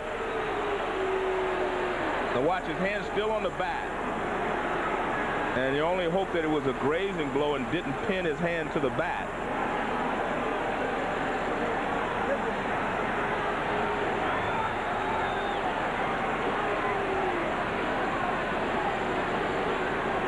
Earlier on a play at second, he bruised and cut a knee. This could be a little more serious. Let's check with Jim Gray. Well, this is the wrist that has been giving him trouble all year long. In fact, it caused him to miss some time, Bob. It's on the right wrist, and it looks like that's where it's taken the grazing blow. We'll be able to talk to Jeff Porter when he comes in, the trainer, but this is the wrist that has really been hampering him, and it's just gotten well over the course of the last 3 or 4 weeks and allowed him to be so productive as he has been in these playoff games. Bob? Let's watch it one more time, Joe. Fastball that just tails in. Jordan leans away, and it gets him on his right hand. And Jordan very unhappy with Wendell, and he's walking down the first baseline. He says something, but home plate umpire Jerry Crawford walks right along to keep him on his path to first base. Well, if Jordan went after Wendell, I don't think Turk could look to left field for Ricky Henderson to cover his back. Not after the words those two exchanged in New York over the weekend.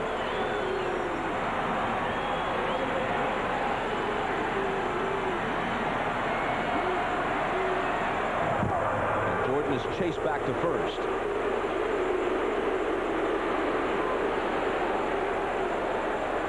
As we mentioned, Benny Agbayani stays in the game, plays right field after batting for Cedeno. First one to Andrew. He shows bunt and takes a ball. And that tells you what Bobby Cox is thinking. He needs another run or two here, and he's going to try to sacrifice Brian Jordan in the scoring position.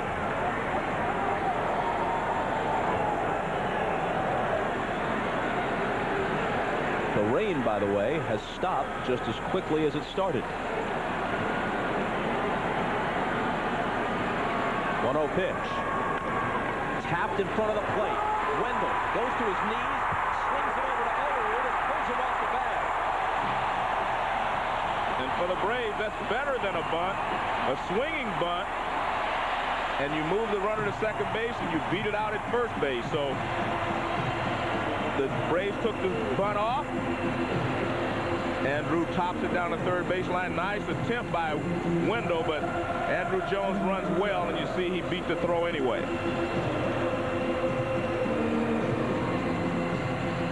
Nice play. I mean, he's probably learned that from watching Ordonez and Alfonso slide into the ball to stop your momentum.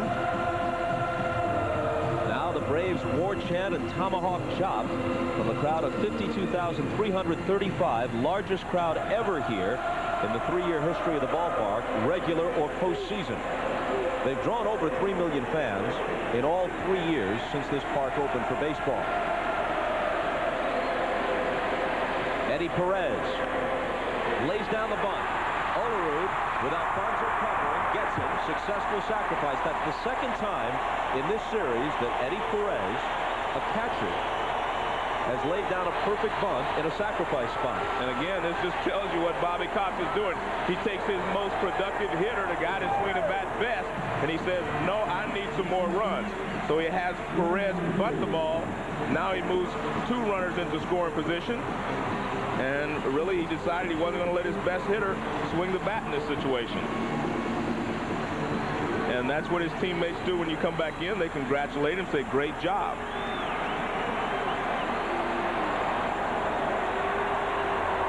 Now they're going to walk Brian Hunter intentionally, load the bases with 1 out, and take their chances with Walt Weiss. And I think you have to do this if you're the Mets. You have to give yourself a chance to try to get out of this without letting the Braves score another run. Double play is what you try to get here. You set up the double play by walking Hunter. It's not so much that you fear Hunter more than you do Weiss, but you want to set up a double play situation, and they force out at the plate. For more on Brian Jordan, we return to Jim Gray. All right, Bob, well, there's quite a bit of relief down here on the Braves bench. Brian Jordan was struck by the pitch by Turk Wendell on his right index finger and his middle finger. It did not catch his wrist at all, according to Jeff Porter, the trainer. The right index finger is swelled up already just in the time that they went out and looked at it. He will be able to continue, but a great deal of relief because the wrist was not re-injured in any way. Bob? Thank you, Jim. This is another potential nightmare inning for the Mets. Hit batter, little squibbed infield hit, sacrifice, intentional walk, bases loaded, 1 out, infield at double play death.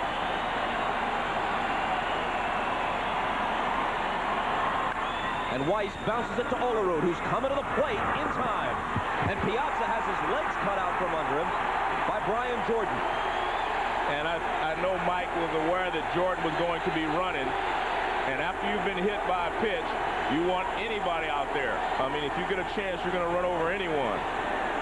And it's a clean play. I mean, you try to keep Piazza from making a double play. Good play here by Olerud. He makes sure of one. He makes sure of his throw. Now, you do not want Piazza to have a chance to come off the bag and throw back to first base. So this is what you do as a runner from third base. You want to cut his feet from under him so he can't throw. You see, he's aiming right at Piazza. He wasn't coming anyplace else, and he knocks Piazza off his feet. And that is not a dirty play. Piazza and Jordan had a brief stare down. And now Keith Lockhart will be called upon to pinch hit. Lockhart's triple in the top half of the 15th might have sent the Braves to the World Series. But the Mets rallied in the bottom half and forced Game 6. Dave Wallace comes out, and they're going to make a pitching change. They want the left-hander Dennis Cook to pitch to Lockhart, which he will do when we come back.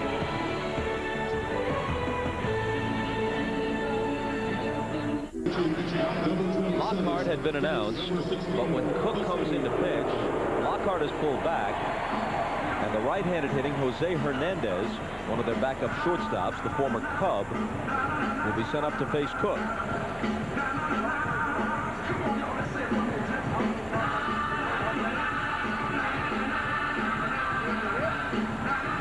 Hernandez had 19 homers this year, but he stopped hitting in the final couple of weeks of the year, and he's not as good a glove man, not nearly as good as Weiss or Guillen, so his playing time in the postseason has been limited.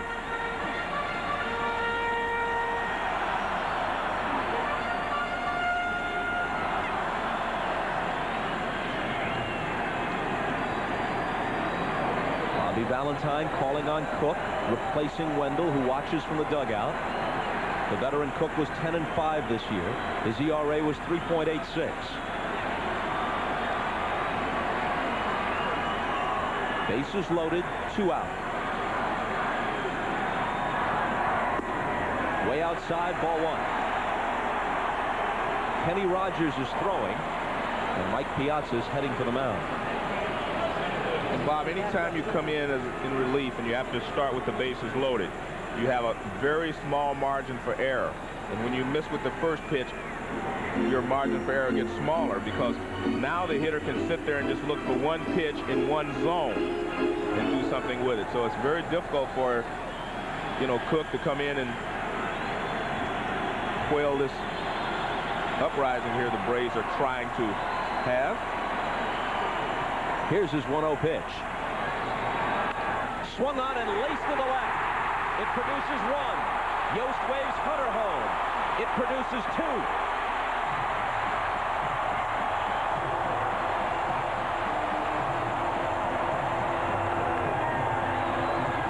Big pinch hit for Jose Hernandez. And that's what happens when you miss with the first pitch. The hitter knows you have to come with a fastball, and if you miss again, then it gets even tighter. But he looks for a fastball in his zone, and he gets it, and he rips it to left field for a base hit. So tough situation for Dennis Cook. And the Braves scored 2 insurance runs here. Listen to the third base coach, Ned Yost, waving the runners on. Come on, we gotta have it, we gotta have it.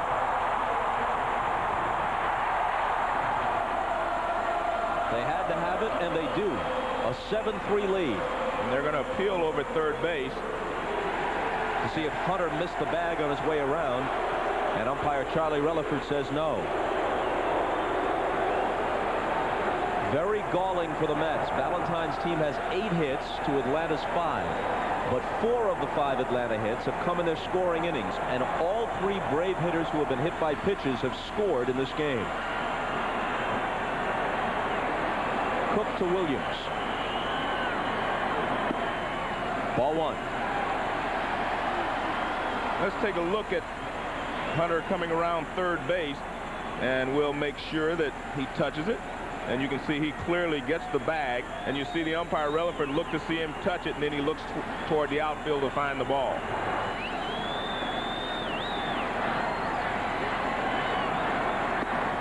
That's low. 2 balls, no strikes.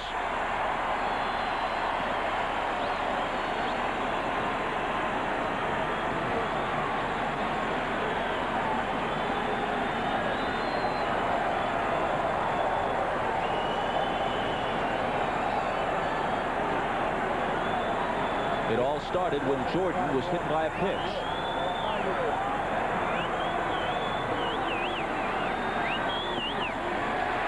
And Bob, this is the worst thing that can happen to you if you're the Mets.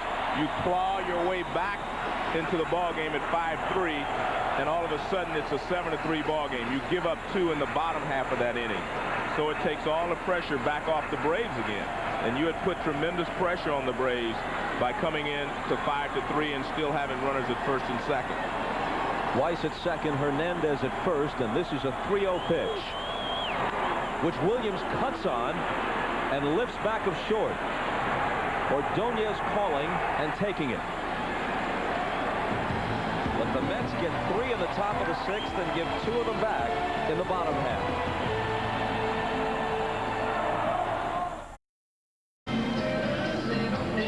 While we were away, Jose Hernandez greeted by his skipper Bobby Cox. Jose got him a couple of insurance runs, and now Cox wants to bring the hammer down. He's brought John Smoltz in to pitch the 7th. Well, as I said before, I thought the Mets had an opportunity in the 6th inning to try to tie the game. And if they could do that, they're back in the ball game for the long haul. But they were not able to tie the ball game. I felt the pressure would switch to the Braves if they would have tied the game in the 6th inning. They didn't do so. Now the Braves are 9 outs away from putting this game away. And don't make no mistake about it, I don't mean that Bobby Valentine had no alternative but to bunt. It was just something I felt would help him at that time. Up comes Matt Franco, their best left-handed pinch hitter to start the 7th.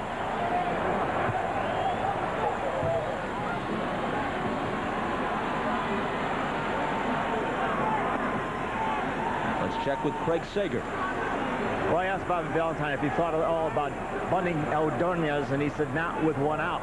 But a point should be made that Ordonez, although he's had trouble in the playoffs, he did have 11 sacrifice bunts during the regular season, which was 9th in the National League. And I think the big problem is he's 1 for 22 going into that at bat. And again, I felt like if they could tie the Braves in the 6th inning, the pressure would have fallen on the Braves again. But again, there's always, that's the great thing about baseball. There are 2 or 3 different ways to handle every situation. And there's nothing to say that Bobby didn't handle it correctly. And Bobby Valentine managed a brilliant game in Game 5, the 15-inning epic at Shea.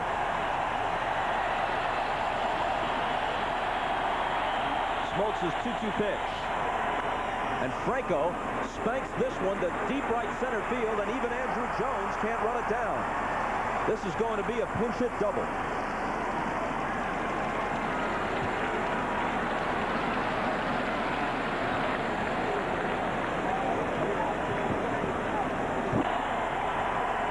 Fastball drilled, and Andrew Jones didn't have time to run this one down.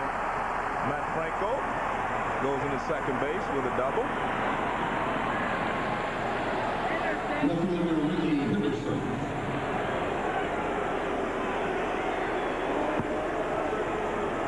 Met pinch hitters tonight. Bonilla a sharp single, Agbayani a walk, Franco a booming double.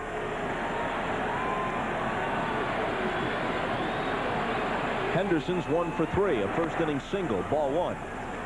Bobby Cox has thought this move through, as he does all his moves, asking Smoltz to pitch an inning or 2. If his team wins tonight, the rotation can still hold. Glavine starts Game 1 of the series. That's high. Smoltz comes back in Game 2 on Sunday night on 4 days rest. 4 days rest from this assignment, which will be brief.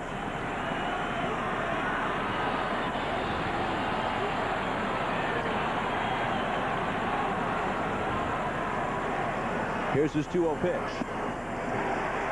Comes down almost sidearm and gets the strike.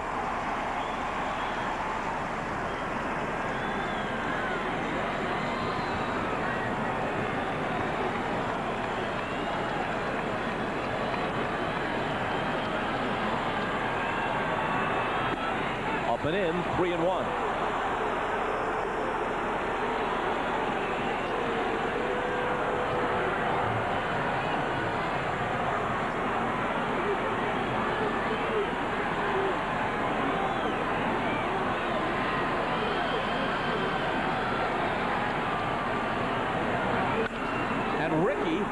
Smacks it down the left field line. That's in there for a hit.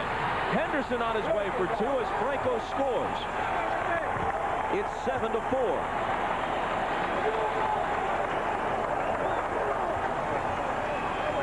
And here come the Mets again. Good job by Rickey Henderson. Following Franco's double, he takes a fastball and rips it down into the corner. Looked like it was a fastball in, and he ripped it down into the corner. And he goes into second base with a double, and Bobby knows they're only 3 runs down now with no one out here in the 7th. Alfonso, who doubled his last time up, takes a strike. The Mets have doubled the Atlanta hit total, 10-5. And New York, in truth, has hit more balls hard tonight than has Atlanta. Sliced out of play. 0-2. Prior to game 2, when he came out of the bullpen to save the game, finishing it with this called third strike to Bobby Bonilla, John Smoltz had never pitched in relief in his major league career, regular or postseason. A ball and 2 strikes. This is his second relief appearance in this series.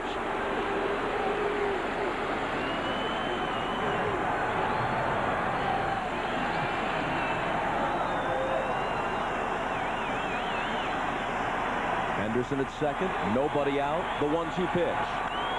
In the air to deep right, Jordan goes back to the track, almost to the wall to make the catch against the scoreboard. Henderson tags, he's at third with 1 out. Edgardo hit that ball really well to right field.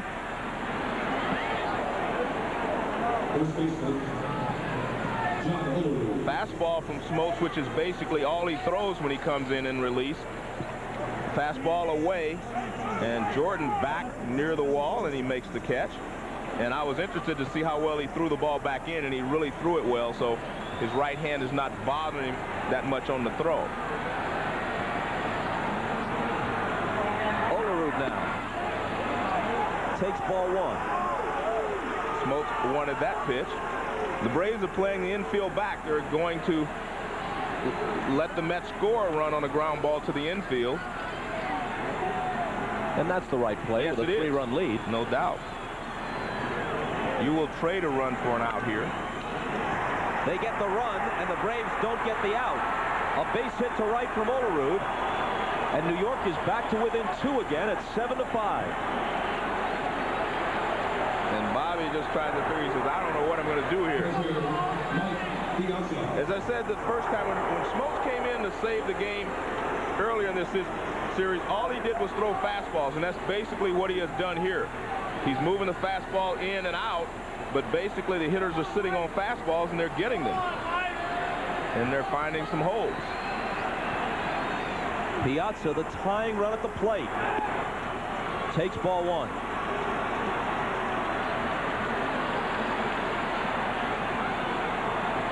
Smoltz comes out of the bullpen.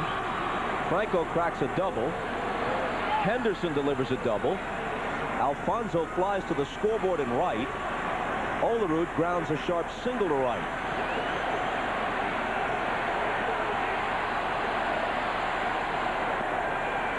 Ball 2. I don't think we're going out on a limb to say that John Smoltz doesn't have it tonight. Well, he doesn't seem to have the same movement on his fastball that he had in the ball game on Saturday. Out of play.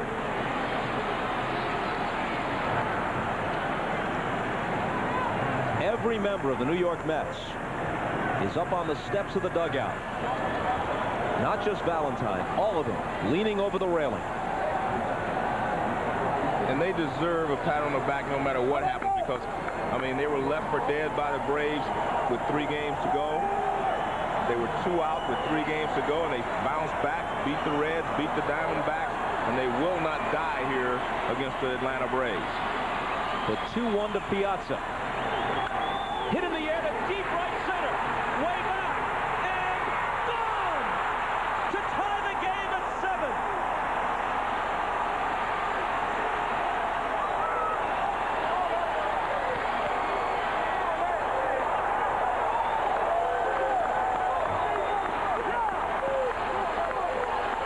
Tied at 7, hoping for game 7.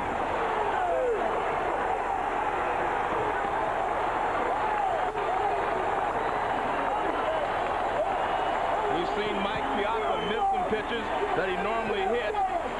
This one is out over the plate again. He goes the other way. Another fastball from Smoltz, and when he hits it, he knows that he got enough of it.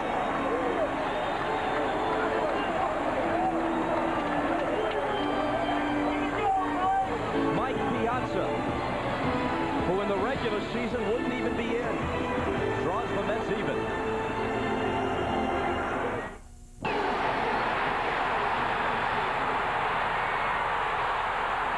That's what it looked and sounded like.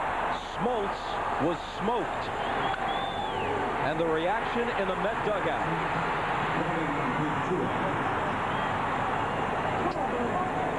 Al Leiter, who couldn't retire a man in the first, is now off the hook. He's among the first to greet Piazza. Smoltz faced 5 hitters, gave up 4 hits and a long fly ball, 2 doubles, and finally the home run by Piazza to tie the game. On comes Remlinger to face Ventura. 7-7 in the 7th. Unbelievable.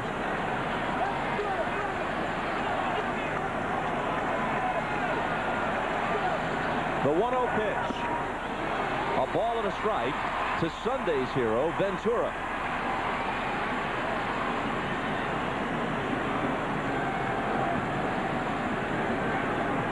Met fan Jerry Seinfeld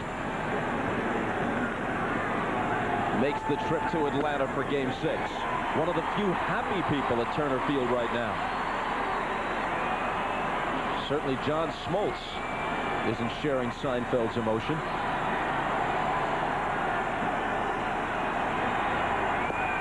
Down and away, 2-2.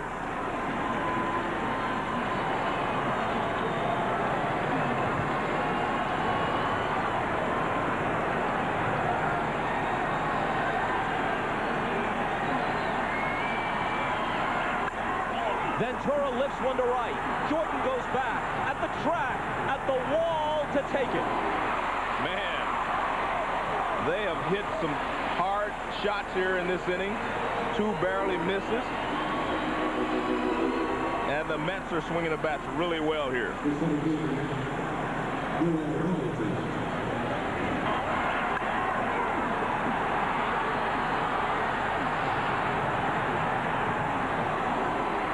I think only Jordan knew for sure that that ball wasn't going out. Everyone else thought they had a chance, and there's the Mets bench.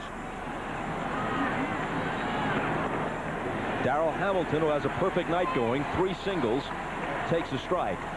Well, most of these Mets are so giddy by now, I mean, you can forgive them almost any display of emotion.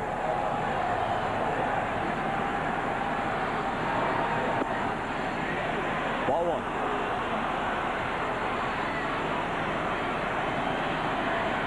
Three in the 6th, 4 in the 7th. A 7-7 game.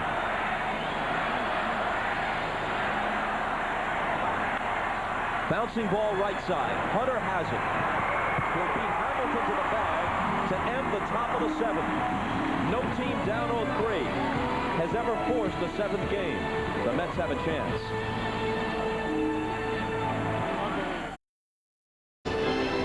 The view from the Goodyear Blimp Stars and Stripes from Pompano Beach, Florida. Goodyear began its first commercial blimp operation back in 1926. In case you're just joining us, where have you been? But this will get you up to date. The line score for Game 6. And now look who's come out of the New York bullpen. Orel Hershiser. And he pitched really well in Game 5. He entered in the 4th with 2 runs already in, 2 on and nobody out. Struck out the first 2 men he faced and worked 3 scoreless innings. Then he became an assistant manager on the bench for Bobby Valentine as the game moved on. Here's his 0-1 pitch to Brett Boone, who has walked and struck out twice. And if you're the Braves, you have to answer immediately because the pressure is on you because you had a big lead and all of a sudden now you're tied.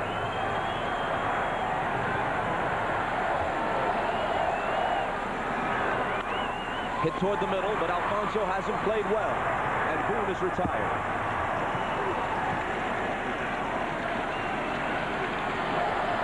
It's the bottom of the 7th, so it was stretch time in Atlanta, but it's the Mets who are stretching credulity and trying to stretch this series to its limit.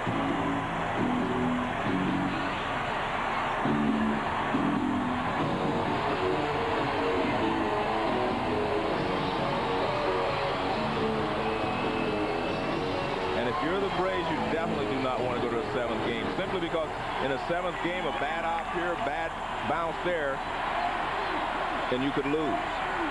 Here's Chipper. 1 for 2, and he was hit by a pitch. And we'll see how Hershiser attacks him. Remember, Chipper Jones destroyed the Mets here in late September, and he hit a home run off of Hershiser in that series as well.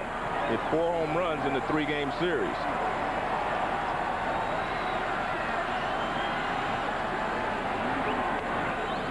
Two 2-0. Pitcher spot comes up 3rd in the 8th. This might well be Hershiser's only inning.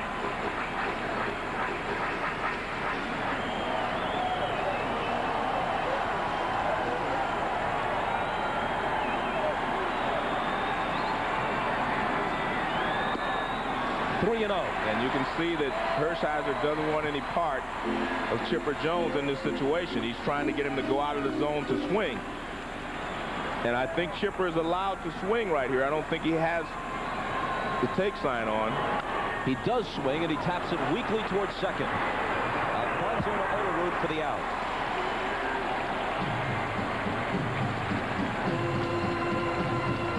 And high above the ballpark, it looks like the Peacock's promotional leprechauns have enlisted the Goodyear blimp in telling you of NBC's first big November movie event. Whoopi Goldberg, Randy Quaid, and Roger Daltrey star in the film from the creators of Gulliver's Travels, Merlin, and the Odyssey. It's Leprechauns, coming to NBC November 7th.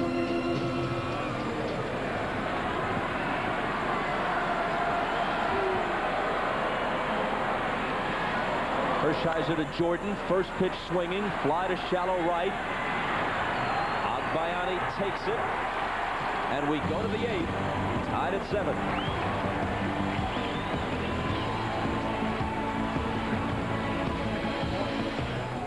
While we were away, the bullpen gate swung open, and some people might have been surprised if they thought John Rocker was coming in.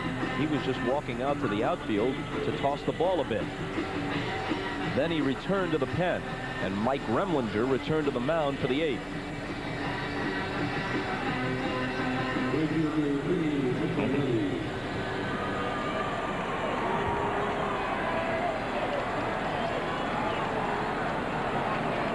Orel Hershiser did his job.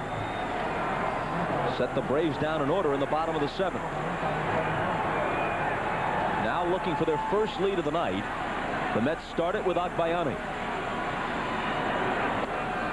He takes the ball.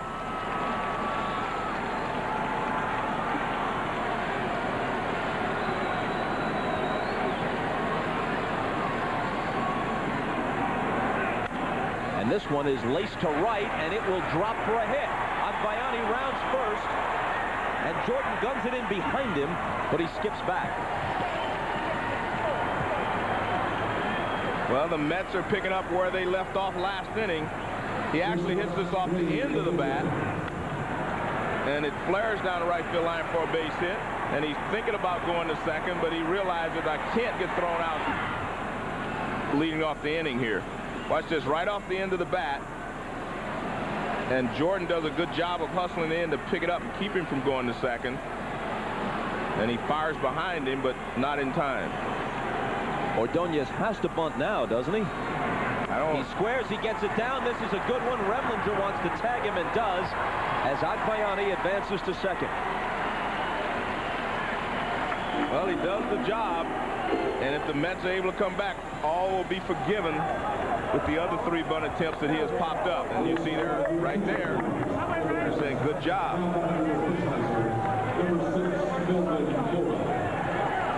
Now with the left-hander on the mound, Valentine tabs Melvin Mora as his pinch hitter. In truth, he has only right-handed bats left.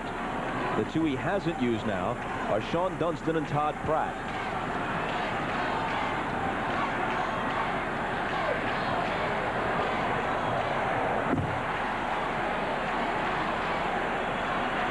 Springer in the bullpen.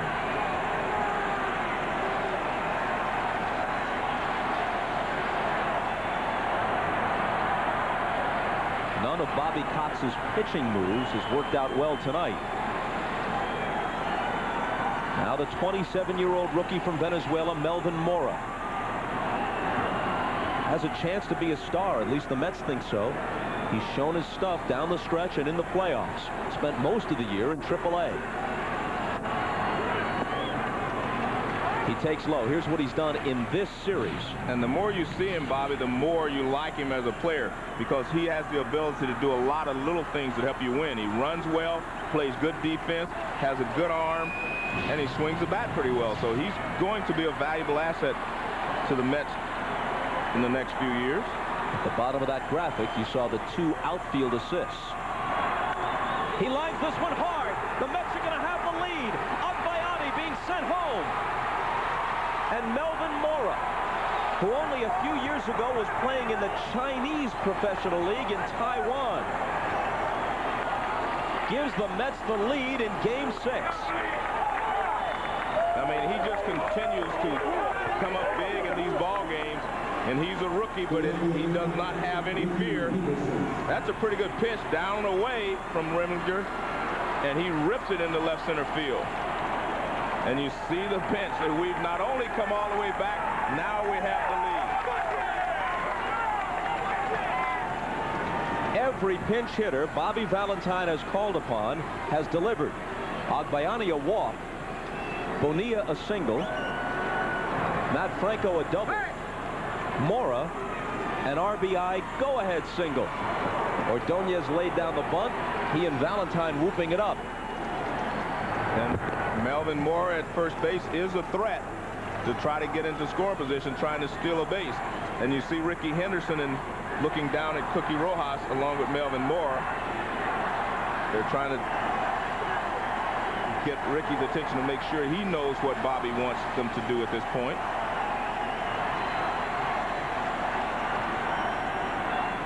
Henderson 2 for 4. Takes a ball. How about that note just a second ago? The Mets waiting to bust loose at the plate. Did they ever tonight? 188 through the first 5 games. 438 tonight. They've out-hit Atlanta 14-5. Dug themselves a 5-0 hole in the first and now lead 8-7.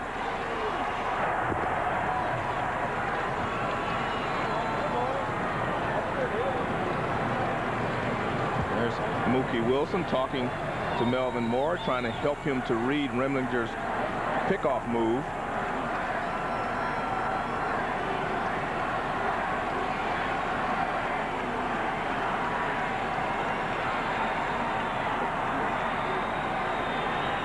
Still only 1 out. Not going. Ricky cuts and misses.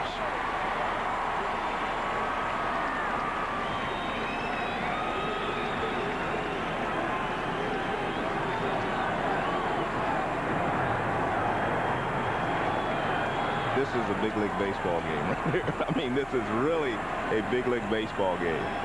And what was Sunday night? You're right, it gets better. Man. Remlinger's 1-1 pitch to Henderson.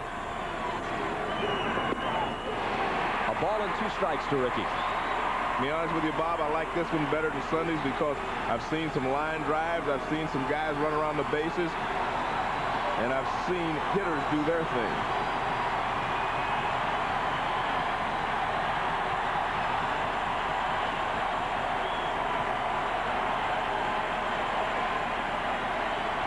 Ricky asking plate umpire Jerry Crawford whether the pitch he just swung at was actually in the strike zone.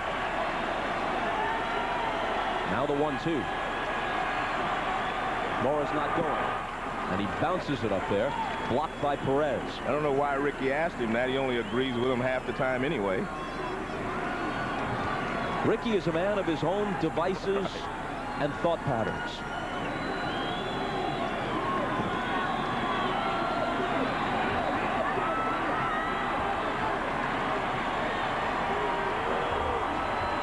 He often looks, speaking of Ricky, not Hershiser, like a man who is just awakened and is trying to shake out the cobwebs. Full count. Now, if you're the Mets, you go ahead and put Mora in motion, put a little more pressure on the Braves. You already have a 1-run lead, and that way, if he's running and Ricky finds a hole, he can get around to third base easily and be in score position.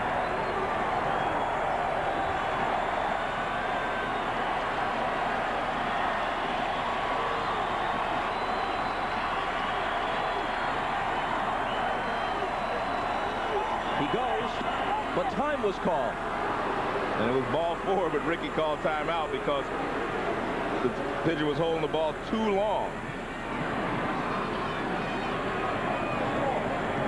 Here's Ricky waiting. Now he says ask for time, but he's ready just in case Jerry Crawford does not honor his request.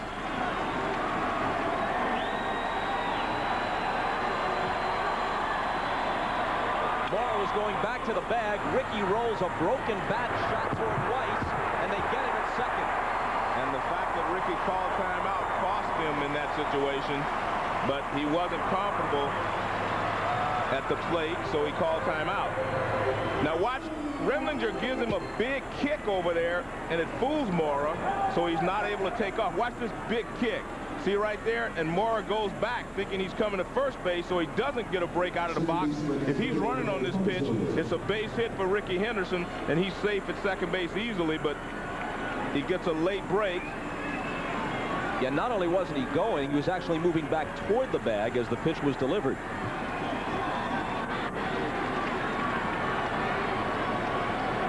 Up steps Alfonso. Ball 1 to him. Well, you have to give Remlinger credit there because he gave him the big motion like he was coming to first base and froze Mora. In fact, look, you mentioned he was going back.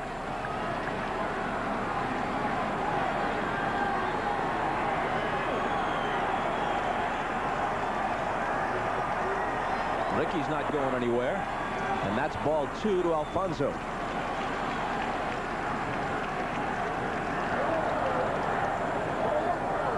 Yankees finished off the Red Sox last night. They might have been thinking about packing for Atlanta. Not so fast.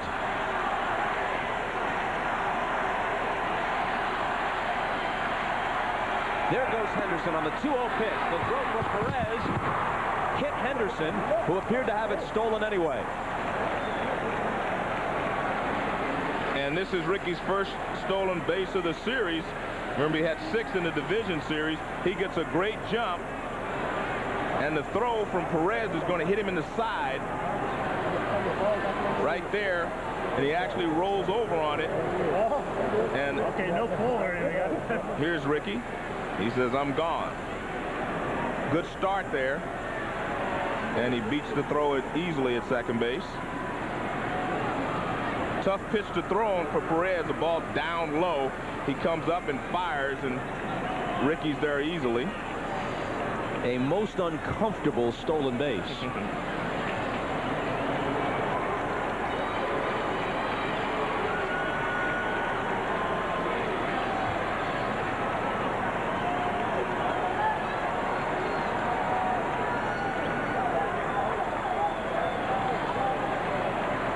don't think Ricky is thinking about stealing third, at least not on the next pitch, the way he's feeling right now.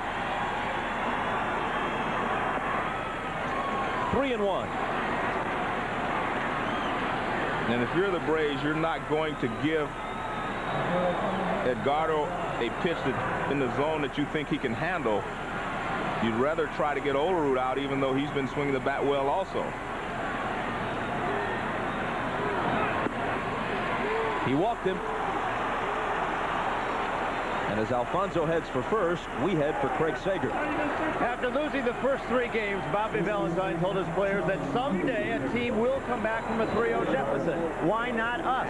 This afternoon, as the Mets arrived at the clubhouse, they were greeted by a handwritten reminder from their manager, why not? And his players are believing. Bob? Well, Bob, to this point, they've done a great job, but I could tell them why not. And that's because the Atlanta Braves pitching staff, you'd never believe someone could beat their starters 4 games in a row. And so far, they haven't.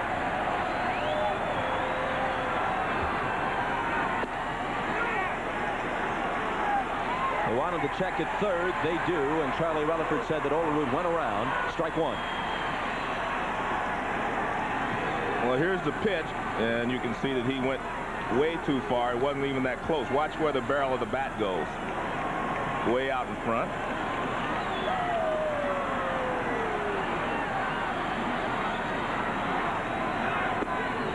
Strike 2. Well, no team has ever lost 4 in a row after being ahead 3-0.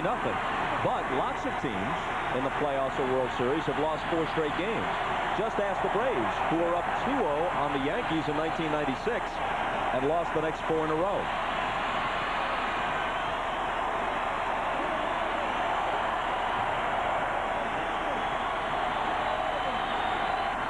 Here's the 0-2 pitch.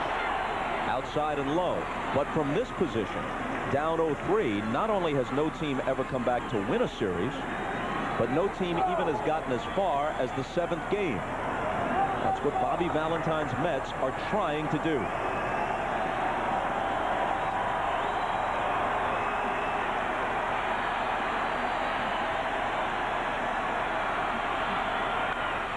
Olerud goes the opposite way. Gerald Williams goes back and has it.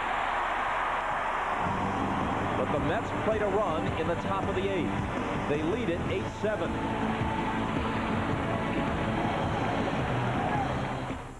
Welcome back to Atlanta. I'm Jim Gray. Well, since the Mets got 4 runs in the 7th inning, the Braves dugout has been very quiet. There hasn't been any chatter or any talk. It's almost like they're shell-shocked sitting in there waiting. As you see John Smoltz sitting next to Kevin Millwood. No one has said anything to anybody. This is a team that almost seems as though it's in despair, even though they're still leading the series 3-2. Let's go over to Craig Sager. Well, over in this dugout on the Mets side, it's been like a pep rally ever since they got on the scoreboard for the first run. Al Leiter came up. Of course, he's the one that could not retire a batter. He gave the team a lift as he came back out of the clubhouse. And then Oral Hershiser moments ago grabbed my scorebook. He said, I was warming up. It was 7-3. I didn't know how we scored. I just heard people say 4, 5, and then they tied it. He said, this is really exciting. And of course, Bobby Valentine leading the way just came over and said, boy, this sure is exciting. So they're pumped up over on this side. Bob? You know, it really does make almost no sense. But that's what they have done in September after almost coughing up the wild card, losing 7 games in a row, losing 5 of 6 head-to-head to the Braves. Benny Agbayani moves from right field to left. Melvin Mora, who delivered the pinch single that gave them the 8-7 lead, stays in the game and plays right. John Franco is the new pitcher. He takes Ricky Henderson's spot in the batting order, the leadoff spot, and Ricky is out of the game. So they trail by 2 games with 3 to play in the wild card chase. They sweep Pittsburgh. They win the wild card playoff game. They go down 0-3 in this series to the team that clearly has been the National League's best for a decade. And now they're on the verge of evening the series, but they need 6 more outs to do that. Franco to Andruw Jones, strike 1. But if you're the Braves, you have to do something very quickly here, because if you get 2 outs here in the 8th inning, you're probably going to see Benitez, and they have not been able to touch him. And there he is warming up, and I'm sure Bobby would bring him in here in the 8th inning if there's only 1 out, or maybe even with 2 outs in the 8th inning. Well, he's got the lefty, Franco, on the mound. They have 3 straight right-handed hitters scheduled, and then a switch hitter, Walt Weiss, behind them. Jones will be followed by Perez and Hunter. Hit to short, Ordonez. Forget about it when you send it his way. And I think Bobby's just trying to milk John Franco for as long as he can. If he can get one more out here, he'll be perfectly happy.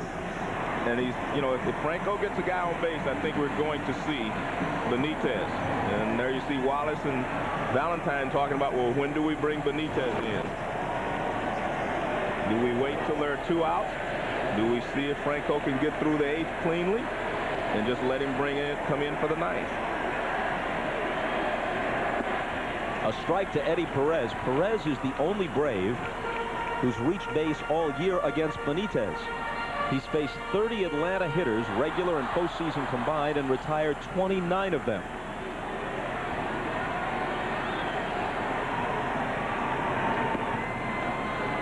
Inside, 1-1.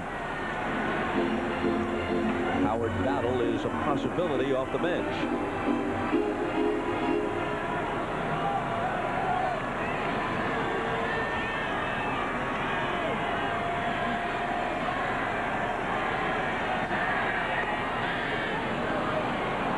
Piazza wants Jerry Crawford to check it first, and Crawford says, no, I don't need any help on that one. That's a ball. Well, just watch the barrel of the bat. Do not watch his hands or his shoulders or anything. You can always just watch the barrel of the bat. That's what the umpires at 1st and 3rd watch when they're called upon to make that call. That's a strike, although Perez reacted as if it was inside. But we've seen a different John Franco these last 2 appearances. He normally sinks everything away from the right-handed hitter. We've seen him use a cut fastball. We've seen him come inside on the right-handed hitter. So their game plan is to go up there and get something out over the plate and shoot it the other way. And he is fouling them up by coming inside every once in a while. And this ball is whacked to left for a hit. And Eddie Perez just continues to have the hot bat.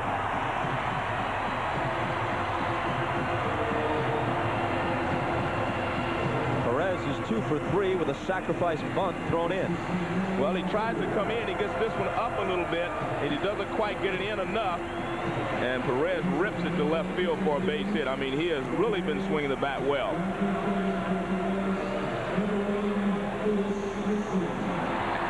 And as soon as Perez reaches first base, Bobby Cox decides to make a move, and he sends Otis Nixon in to run for him. There's Otis.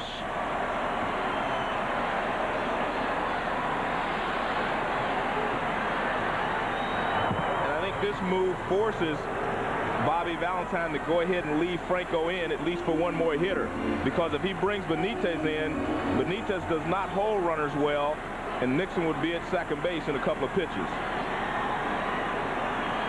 Nixon had a steal in Game 5. Big cut by Hunter, who comes up empty. And that's the normal pitch you look for from John Franco. A ball is moving away from you if you're a right-handed hitter. He throws the changeup, it moves away, and he throws a sinker. And that's his out pitch right there. At least it has been until his last 2 appearances. Nixon stole 26 bases this year. Not going. A ball down and away. Nixon's 26 steals in 33 attempts were his lowest total since 1987, largely because he doesn't play much anymore. Since at age 40, he can't hit much. He batted just .205, so his contribution is mostly off the bench as a pinch runner.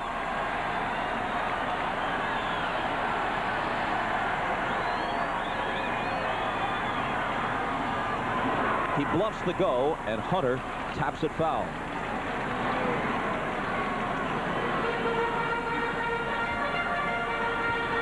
Watch Nixon and Olerud jockeying back and forth. Olerud using that technique where he slides away from the bag and then can jump back to take a pickoff throw from Franco. But if you're the base runner, you're really not concerned with Olerud. You get your lead, and just watch the pitcher.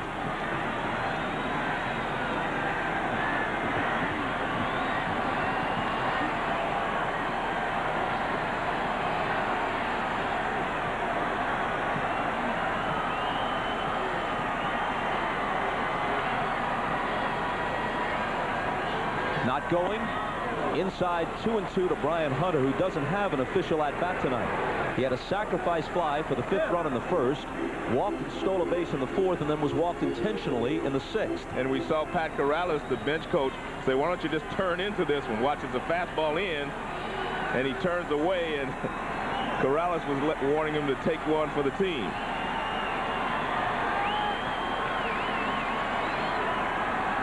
Otis Nixon edges away from first with the tying run. And Franco's 2-2 to Hunter. And there's a good sinker by Franco away. And that's what reason he's throwing it. He's trying to get the ground ball, get his infield a chance to turn over the double play. And this is John Franco at his best. He never gets a ball up above the knees. Look at that. Down and away. And with 2 strikes, tough for Hunter to lay off of it.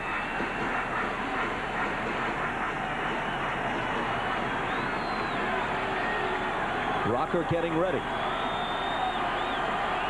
But it's the Mets who have the lead. Howard Battle is on deck to hit for Walt Weiss. Another 2-2 pitch. There goes Nixon. Here's Piazza's throw. It skips into center field. Otis gets up and continues to third with 1 out.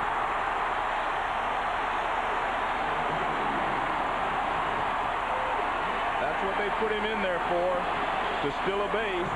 And he finally figures out the motion, and he just takes off. Piazza's throw bounces short, and Edgardo, trying to knock it down, wasn't able to do so.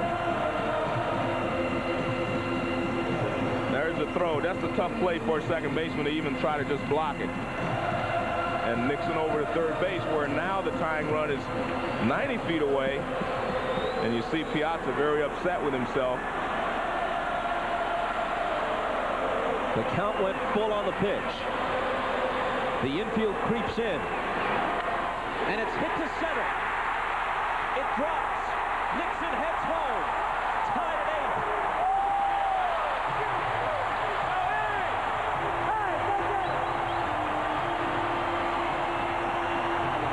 8. It doesn't get any better than this. I mean, guys coming through and getting the job done this late in the ball game. Nixon stealing the base.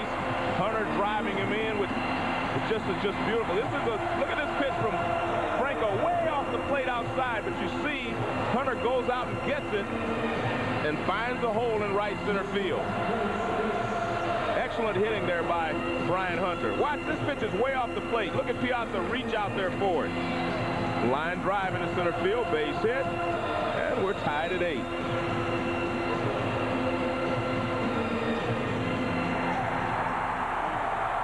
So now Weiss will bat.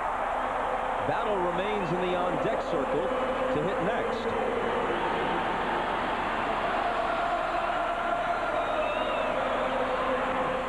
Looking to bunt with 1 out and taking ball 1.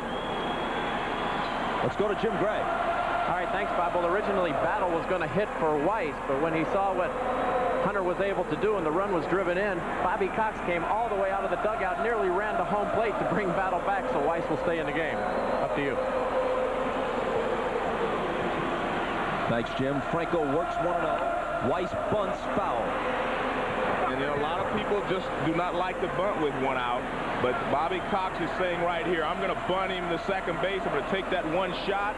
And if I can get it done, then I'm going to bring John Rocker in to finish this ball game off. And I like what he's doing here. I think you have to give yourself a shot to win this ball game. Not only have they tied the game, but they've created the possibility that they won't have to face Benitez trying to close it.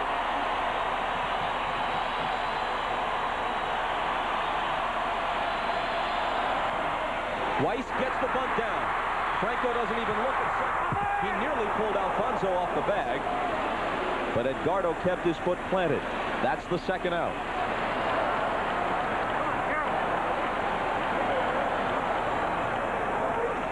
Well, with one out, Weiss is still going to bunt. He puts the winning run in the Braves' mind into scoring position. And Bobby Cox has exactly what he wants here. He wants to take a shot, as we see a good play there at first base by Edgardo to stay on the bag. But Bobby wants to take a shot here at winning the game. And you see him saying off the bag, but a good job by Edgardo to stay on the bag. And a good job by Weiss to move the winning run in the Braves' mind to scoring position. So up steps Howard Battle, career minor leaguer. 9 seasons on the farm. 17 big league at-bats in 1999. And Bobby had some big hits for the Braves, 2 game-winning hits during the season. Swings on the first pitch and fouls it off. He was 6 for 17 in the big leagues. 1 home run, 3 for 8 as a pinch hitter.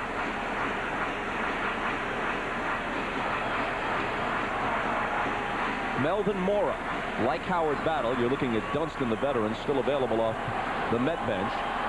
Melvin Mora, like Battle, a 27-year-old rookie, gave the Mets the lead with a hit in the top half of the inning. The Braves have tied it. Battle trying to untie it. Way outside, 1-1.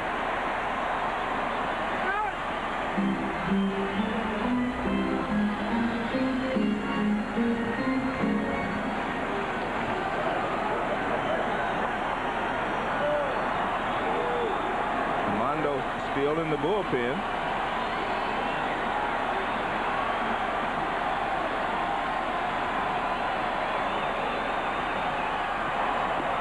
Swing and a miss. 1-2.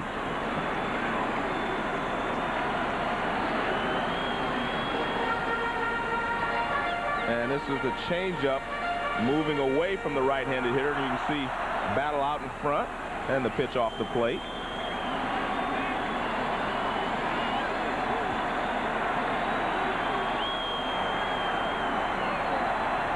Hunter away from second with 2 down on the 1-2 pitch. Struck him out. Down goes Battle, and the battle itself moves to the 9th.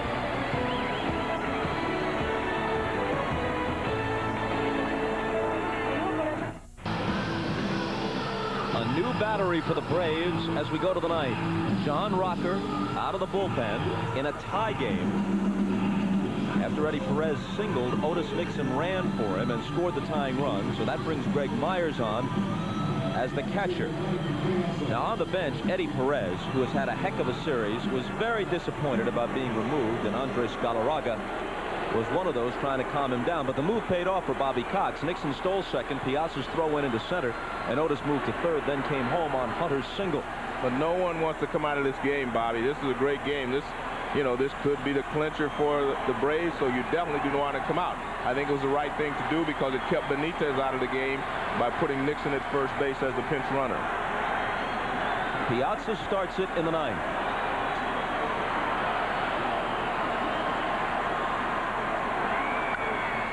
And he pops it up a mile high.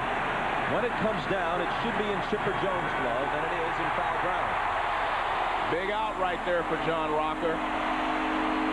But Piazza was starting to get the barrel of the bat out front. And you'll see that he gets the barrel out front here. He was having trouble doing that before. They were throwing the fastball by him. You see he just extends a little bit too far to get to it and pops it up. Watch, he just extends a little too far right there. And he pops it up foul to Chipper Jones. But Mike's previous at-bat had produced a homer of heroic proportions. Ventura swings and misses, not just because it tied the game 7-7 in the 7th, but it was his first extra base hit of a postseason in which he has been bruised and battered, and where if there were not so much at stake, he would long since have been pulled from the lineup.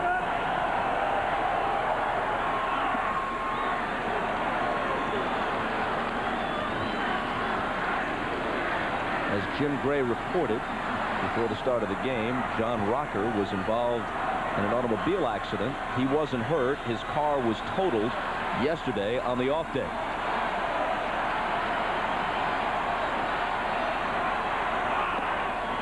Side and low to Ventura, 2-1. Well, the one thing that Ventura and Olerud have done is they have had better at-bats against Rocker as this series has progressed. First couple of games, they didn't have a chance, but they have now at least given themselves an opportunity to hit him because I think they're seeing the ball better. See, they're laying off pitches that they were swinging at before, and that tells me that they're seeing the ball better out of his hand. Ventura still doesn't have a career hit against Rocker, but his first 5 times up, he struck out. The 6th time, he hit a fly ball to center field. See, he's got him now. Made contact. At least it's progress. Yeah. Tonight, Ventura's 1 for 4. And he skies this one out behind second base. It'll be Weiss. Well, he had a pitch to hit, but it was just a little bit up out of his zone, and he had a good rip at it. Now watch this pitch.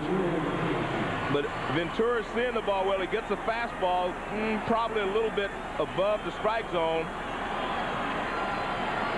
And Ventura did have a good swing at it, and there's John Rocker saying, "Walt, Walt, Walt." And truthfully, that's what a pitcher should do in that situation. Which brings up Darrell Hamilton, 3 for 4, 3 singles. He bats with 2 out and nobody on and takes a strike.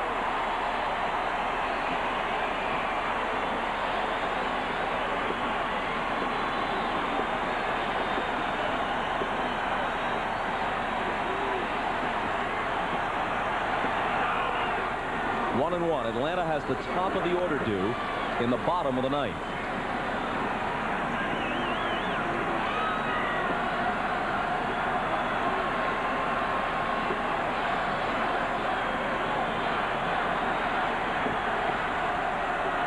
Interesting, Bob, in Game 5, Bobby Valentine pinch hit for Darrell Hamilton, and Todd Pratt went up to him and said, "I don't think you needed to do that with 2 outs." And especially tonight, Hamilton swinging the bat well. And not only that, we're back to defense here. You know, if you go down tonight, you want to go down with your best defense out there in the late inning, especially on the road. And if they hit for him, it would have to be Dunston, who is not an accomplished center fielder. Hamilton is. You do not want Dunston out there in this situation.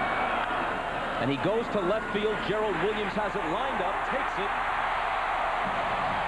And the Braves will have a chance to win it in the bottom of the 9th. We're back after these messages from your local station.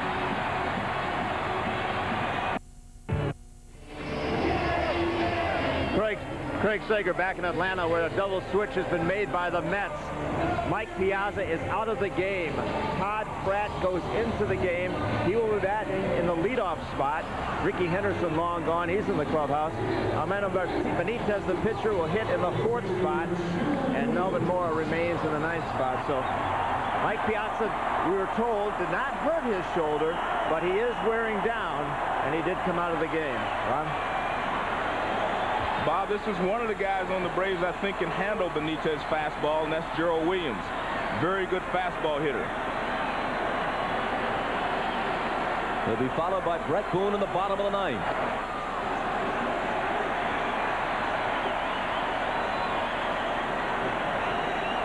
A run here eliminates the Mets and sends the Braves to the World Series against the Yankees. But they'd have to get it against a man they've been unable to touch all year. Not only have they never scored on Benitez in 1999, they've had only 1 base runner in 30 at-bats against him. And he's out of the ball game. That's Eddie Perez.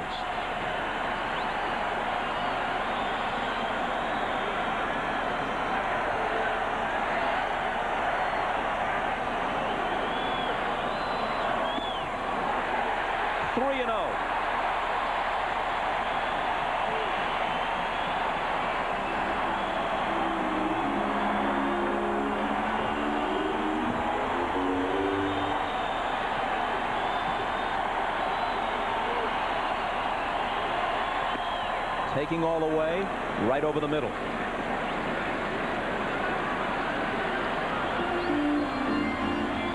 If he reaches, Gerald Williams is a pretty good base runner. time was called.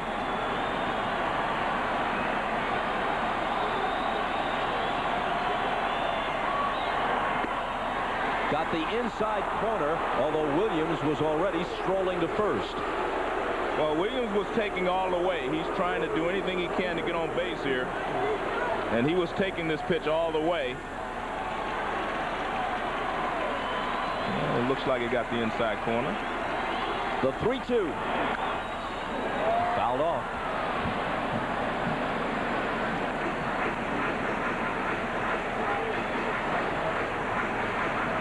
Ryan Klesko hasn't been used yet. John Rocker got the Mets out in the ninth. The only non-pitcher Bobby Valentine hasn't used is Sean Dunston. Another 3-2 pitch. He reached for what might have been ball 4. Ventura has it. Takes quickly to Olerud to retire Williams. No doubt that was ball 4. Actually, it's the first pitch that Benitez threw that acted like a sinker. The other one's tailed in. Now watch, this ball really goes down. It is a sinker. And you can see it's well below the knees when Gerald Williams makes contact with it. And a good play by Ventura because Williams runs well and he has to wait for this ball to come down. And he gets rid of it quickly and accurately.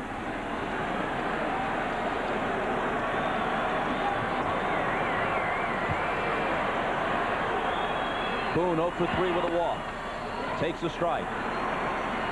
It's not easy to be patient with Benitez because you have to make up your mind rather quickly whether you're going to swing at his fastball or it's right by you. And then the bottom drops out. 0-2. Well, he started him off with a strike, then he comes with the splitter. And this is a devastating pitch coming from a guy that throws 95 to 100 miles an hour. Again, you do not have time to wait and recognize the pitch.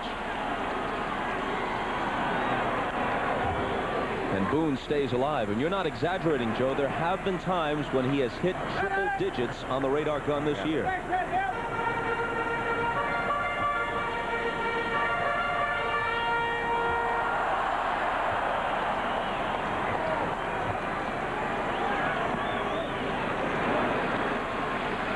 One and two.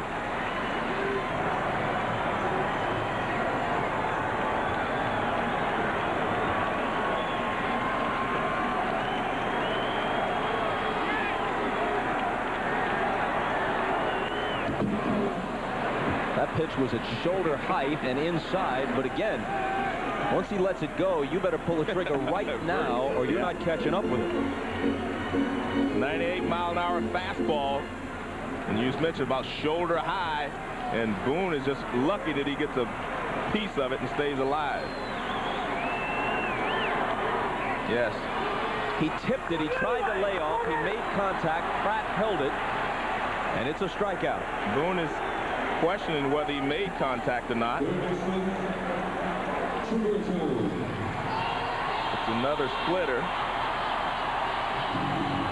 Well, it doesn't look like he did there, but I thought he went on the swing anyway. It didn't appear that he touched the ball, but Jerry Crawford says he did. Boone was arguing with him about that.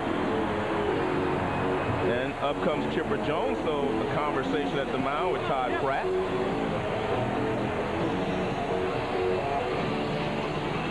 Jones was hit by a pitch as part of Atlanta's 5-run first. He later singled and stole a base. Overall, he's 1 for 3. He hit 45 regular season home runs. Hasn't touched one off in the postseason. Ball 1. And one thing you have to remember, if you go ahead and pitch around him and maybe even walk him, he can steal second base. 2-0.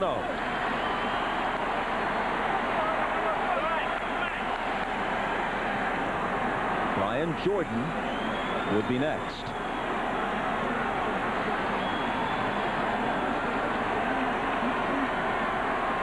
Hitter's pitch taken for ball 3. Well, he threw him a splitter. He didn't give in and go after him with a fastball. This is not his fastball. Chipper's sitting fastball, I'm sure, and you can see there's a splitter outside for a ball. He could have a green light. We'll never know. Ball 4 misses by plenty. And I don't think there was any doubt they were going to try to let Chipper get himself out if he wanted to swing. But now you put yourself in a situation where Chipper Jones can steal the base off Benitez and get himself in a scoring position.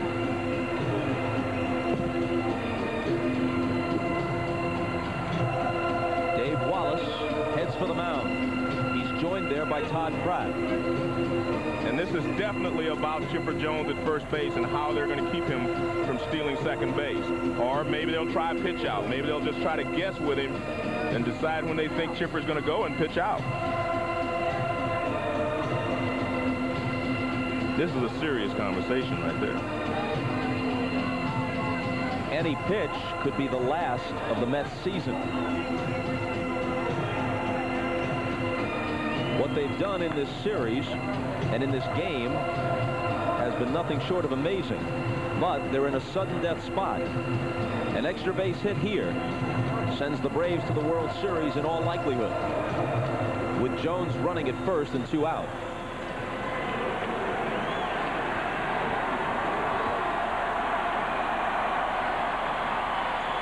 Jones is not going, and Jordan fouls it back. And because of all of his injuries, the injuries to Piazza, Todd Pratt probably at this moment is throwing better than Piazza would be. The Met outfield is very deep, looking to prevent anything from getting in the gap. There goes Jones. The pitch is taken. Pratt throws. It's high, and he steals it. And you have to give Brian Jordan a lot of credit there. He takes this pitch to give Chipper Jones a chance to get in the scoring position. He doesn't swing at called strike 2, and Chipper steals the bag. Now let's see where this pitch is. The Braves are yelling, but that is a strike, and Brian Jordan took it. He gave his teammate a chance to get in scoring position. But he's down in the count 0-2.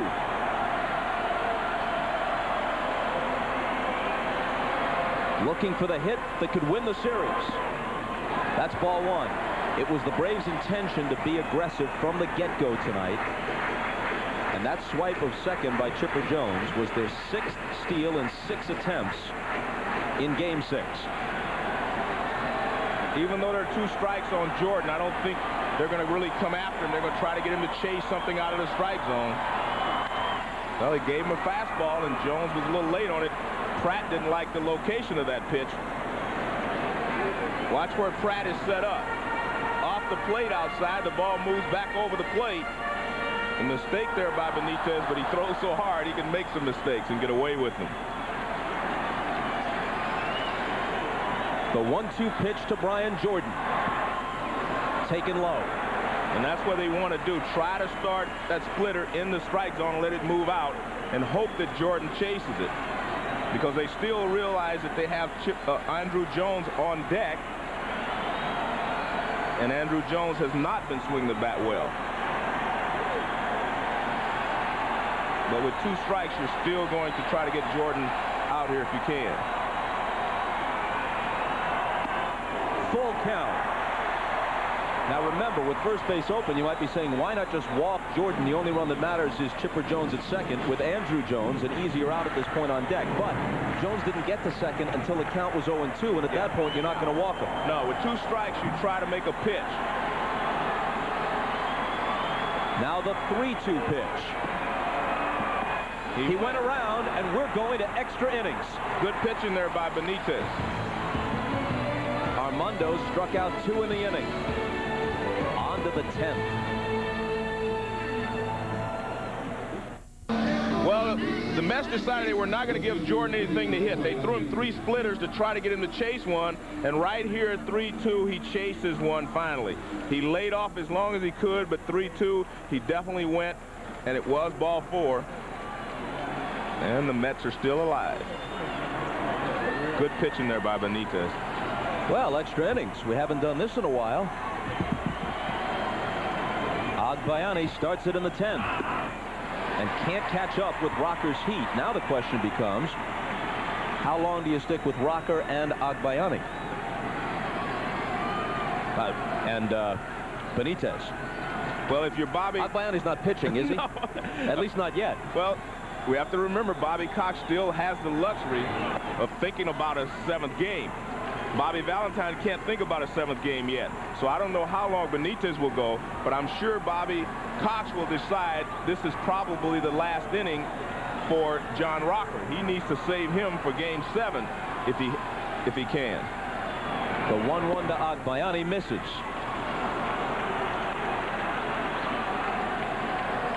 Greg Maddux was loosening up with the outfielder in between innings, and he is in the bullpen.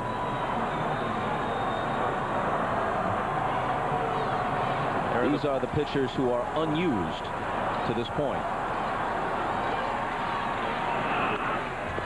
Fouled off, 2-2. The 3 remaining in Bobby Valentine's bullpen have all at various times been starters. So if this game goes on and becomes a marathon like Sunday, he's got the guys he wants in that respect.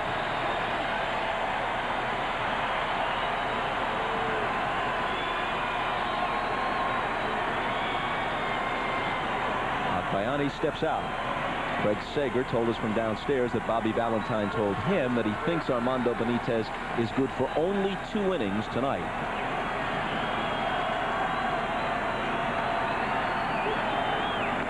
Full count.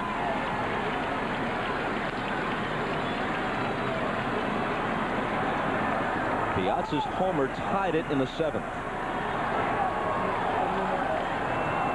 But eventually, he wore down and had to be removed for Todd Pratt.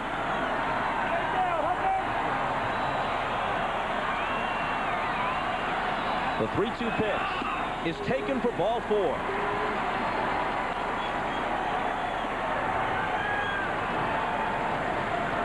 Well, the one thing to think about is John Rocker's pitched quite a bit in this series. He throws the first fastball by Agbayani, but then he starts to hang the breaking ball, and he finally misses after another hanger, fastball up and away. Another sacrifice spot for Ordonez, who laid one down perfectly in the 8th. Just ahead of Mora's pinch single, which gave the Mets an 8-7 lead. Atlanta tied it in the bottom half. That's where we are now. He squares. It rolls foul up the first base line.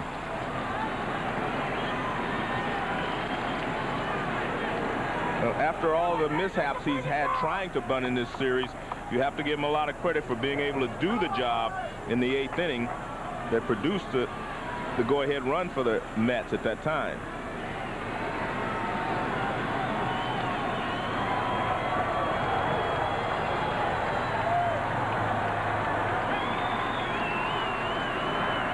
Agbayani at first, despite his heft, is not slow. He runs pretty well.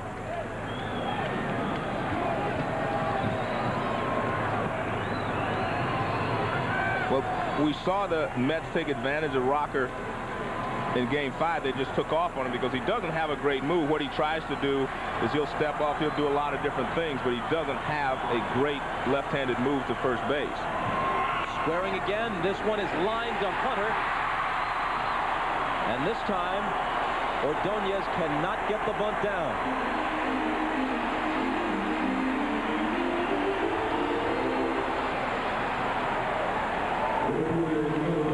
Well, Ordonez, after doing a great job in the 8th inning, and you see Hunter coming charging in. He's flying in.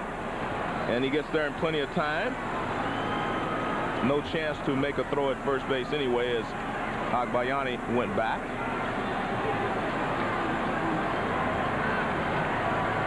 You know what? Maybe Bobby never should have had him bunt in the 6th inning. Well, Valentine has Mora in the 9th spot.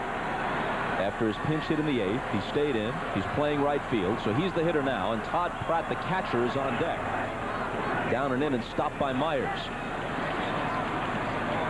Good job by Myers to keep this ball from getting away. It's down and in. And he does a good job of sliding over and getting in front of it.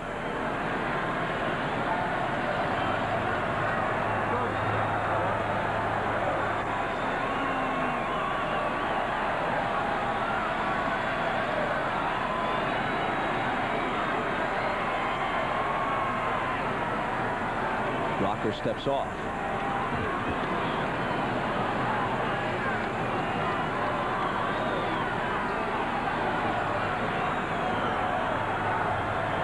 Here's the 1-0 on the inside corner.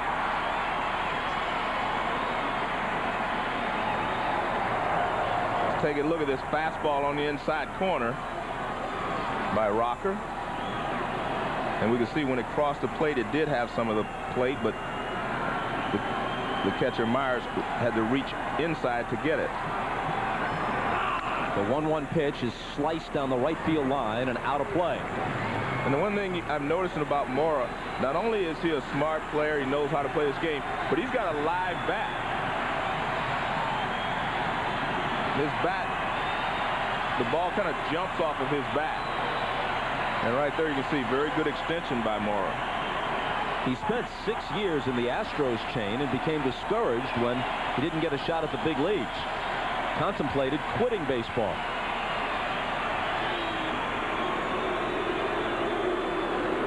After the double switch a while back, and there is Benitez, who will pitch the 10th.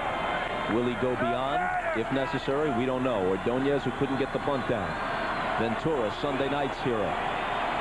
After the double switch, Pratt is in the first spot. They got it picked off. Hunter pegs it, and it hits Agbayani in the back. And he's safe at second. That's a much more difficult play than people realize. He picks him off, but by the time Brian Hunter gets the ball, Agbayani is close to second base. So he takes off. Now look, he steps in so that he has a better angle, but look how close he is to second base. It's almost impossible not to hit him unless you throw the ball over his head. Now watch when he gets the ball. See that angle? Not enough angle. He hits him. Wise did a good job of getting on the inside to give him the target, but Hunter wasn't able to get the ball to him on the inside of the bag. That should be a stolen base.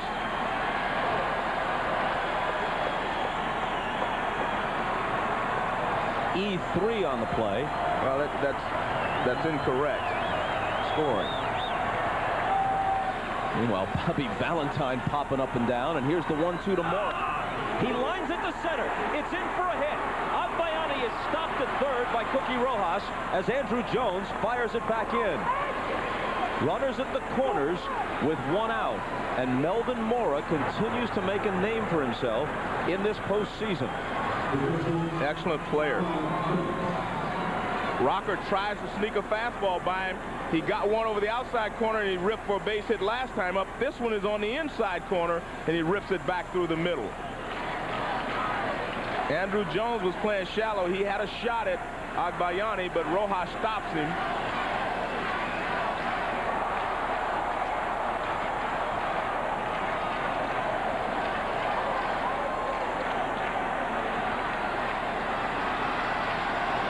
You could make a movie just based on Valentine's reactions during an important game. One of the most expressive faces in baseball. And here's Pratt in yet another spot where he has a chance to be an unlikely hero. Rocker deals. Strike 1. Well, the Braves are going to play back for a double play. They figure if Pratt hits it on the ground, it should be a double play. Catchers obviously not known for their speed. Do you think about letting Mora run from first to erase the double play and set up a second run? Not going.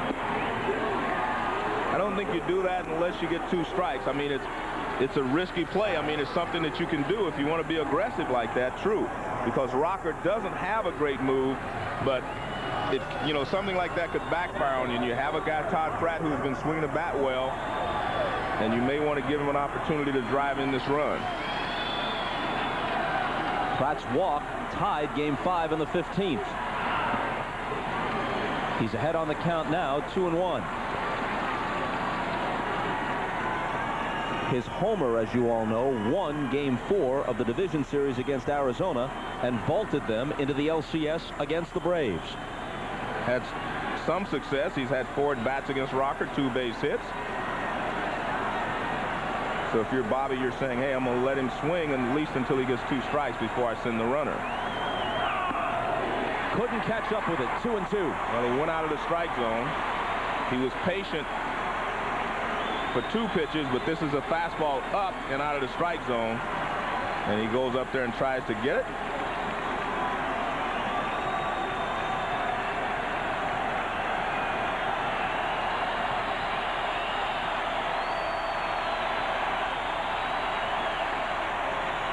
Two on, 1 out. And the 2-2 pitch. Full count to Todd Pratt. Now what do you do with the runner at first? Well, I think you send him now. That'll put tremendous pressure on the Braves defense, because if he hits a ground ball to one of the middle infielders now, they may not be able to turn the double play. So they move in a little closer, which is wise. They move it halfway, you see, so that if he's running, the ball's hit to him, they'll have an opportunity to come to the plate. Because if they stay back and he runs and there's a ground ball to short or second, they can't turn the double play, and the run will score. So now they're in a position where they can come to the plate if they have to. It's exactly midnight, and the 3-2 pitch with the runner going is hit in the air to medium center. Jones with a good arm is charging. Here comes Agbayani to the plate. The throw is up the line. Myers can't handle it. Agbayani scores.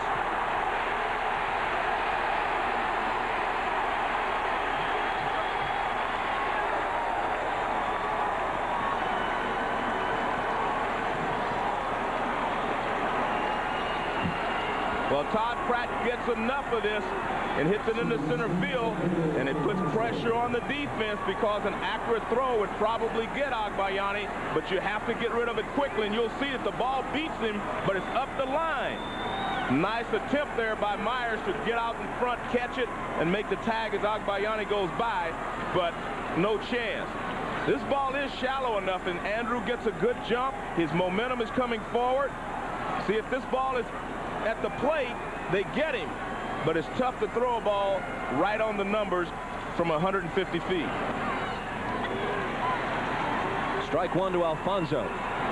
And here's Agbayani coming for the plate. And here's Myers going up, trying to get the ball and make the tag at the same time, not able to do so. And Agbayani puts the Mets ahead. Good job by Moore to go down to second base. And now he breaks for third, and Myers can't handle a pitch. Mora steals it. How good is this guy, Mora? I mean, he is good.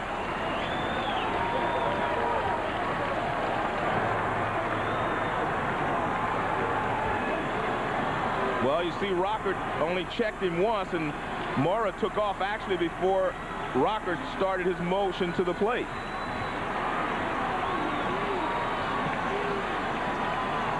Who has it been in this inning? Agbayani, Mora, Pratt. As unlikely as this whole run in September and October has been for the Mets, some of the names contributing have been just as unlikely. Alfonso goes around, and the Mets go down.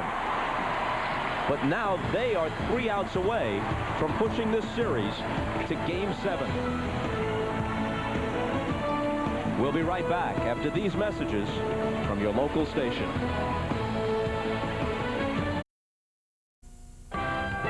You're watching NBC4.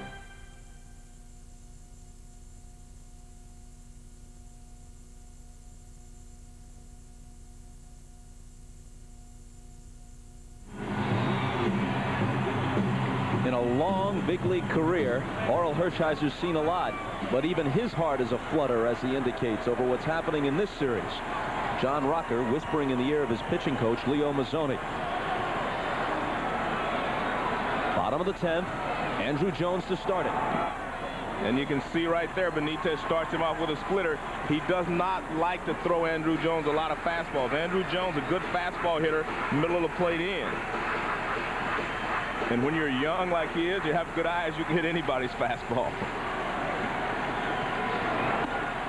Up and in, 2-0. Greg Myers, who took over behind the plate for Eddie Perez, is on deck. Pretty good left-handed hitter.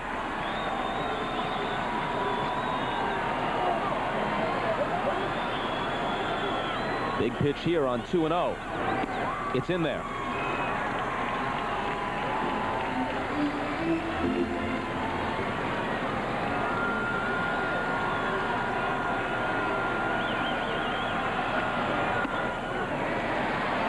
Three balls and a strike.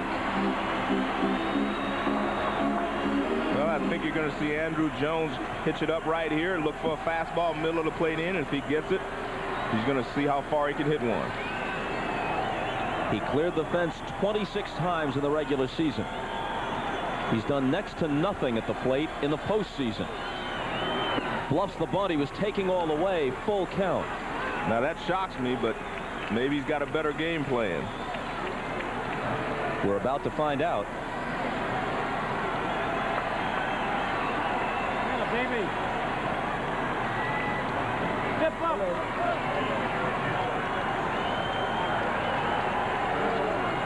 The 3-2 pitch. Hit up the middle. And Jones is aboard to start the bottom of the 10th. There are only 2 or 3 guys that can handle the fastballs that Benitez throws, and Jones is one of them, Gerald Williams, and also Chipper Jones, and I believe Keith Lockhart. You have to be a good fastball hitter to handle his fastball, and Andruw Jones right back through the middle. Good job by Jones. I'm still surprised that he took the 3-1 fastball, but he was trying to get on base, and he does the job.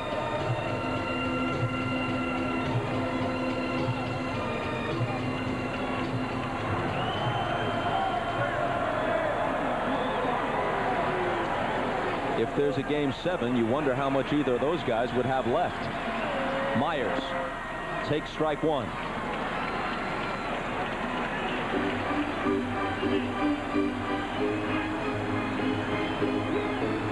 Everyone thought Myers was going to be bunting, but he wasn't. And here's the situation. I think Andruw Jones could steal second base off Benitez. He doesn't hold runners that well. Gives a little slide step there to rush it up to the plate. Andruw Jones stole 24 in 36 attempts for the year. A ball and a strike to Myers, who hit .265 with 5 home runs between the Padres and the Braves this year. They picked him up at midseason to back up Eddie Perez following the injury to Javi Lopez.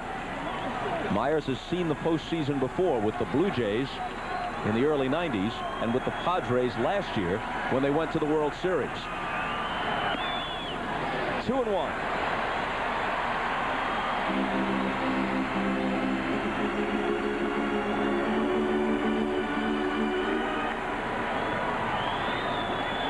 Nothing doing in the Met bullpen. It's up to Benitez to close it. Ryan Klesko is on deck. He'd bat for Hunter.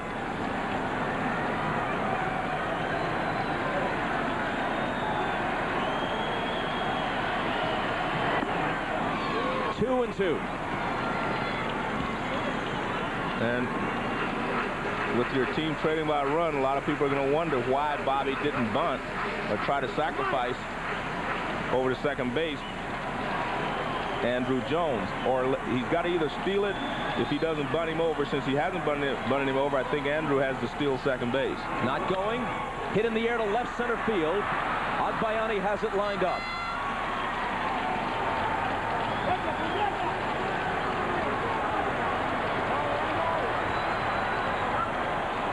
Bobby Cox calls on Ryan Klesko, who could end this game and this series with one swing.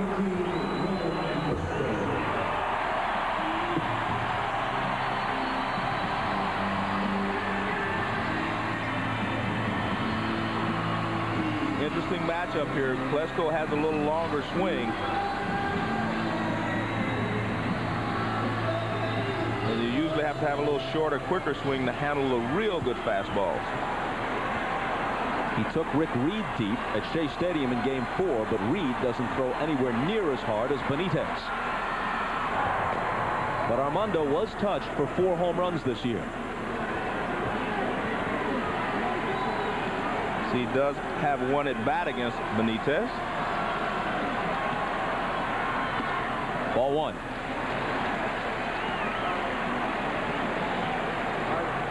This is Benitez's second inning of work, and that last fastball he threw didn't look like the same fastballs that he was throwing in the last inning. Valentine has used him for 2 innings several times this year, never for more than that. 2-0 to Klesko.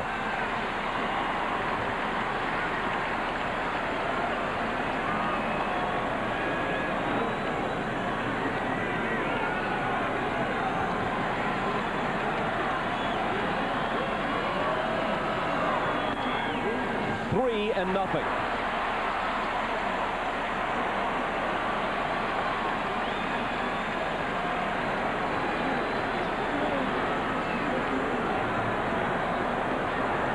Ozzie Guillen is on deck. Jones dives back.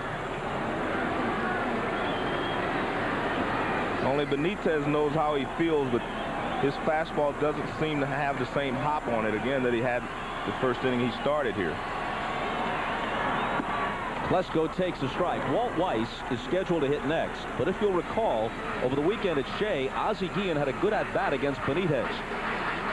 Nearly homered and it hooked foul. Then he flied out to deep right. And Bobby was throwing 98. His highest this inning has been like 93. So there is a difference in his fastball here than we saw last inning. That last fastball, 93 miles an hour.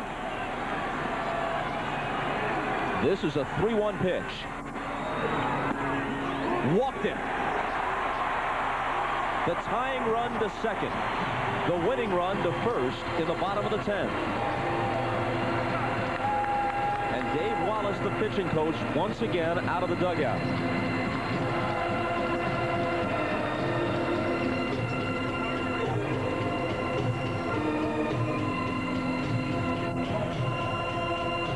It will be up to Benitez. This is just a strategy or encouragement session.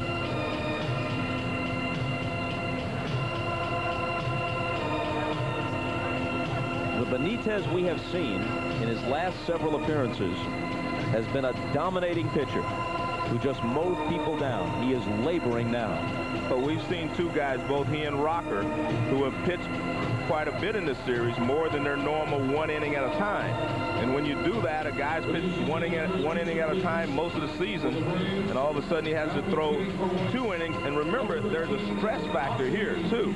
These are tough innings that they're throwing. These are not easy innings as you have during the regular season. These are tough innings under a lot of pressure.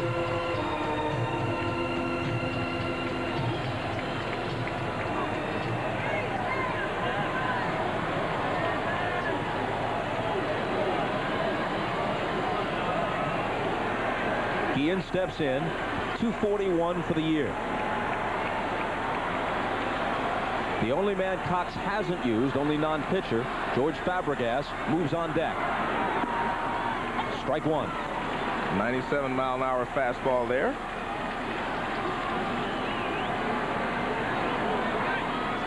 So Cox is about to use his third catcher as a pinch hitter, and then his bench will be empty except for pitchers.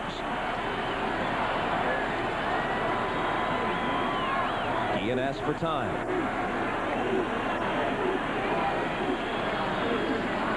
There's Chipper Jones. He can't bear to look at this point, or he's deep in thought.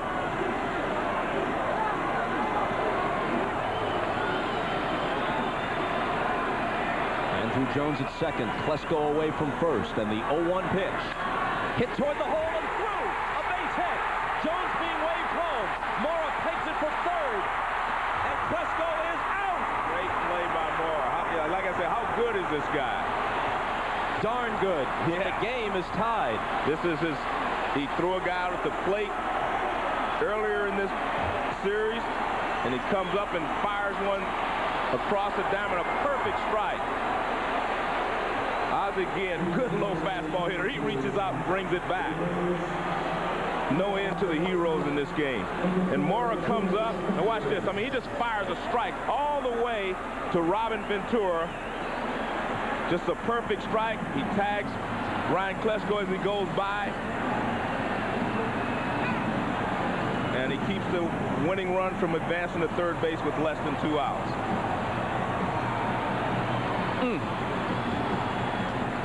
But each closer, heretofore close to invincible, has given up a run.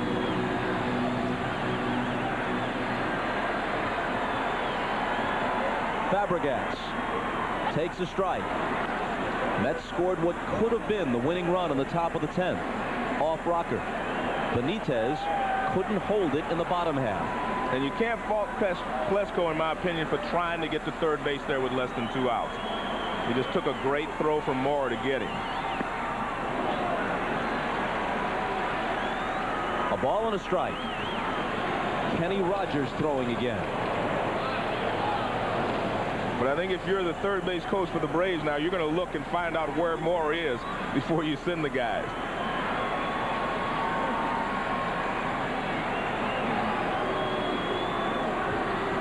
Prior to this 10th inning, neither Rocker nor Benitez had allowed an earned run this postseason.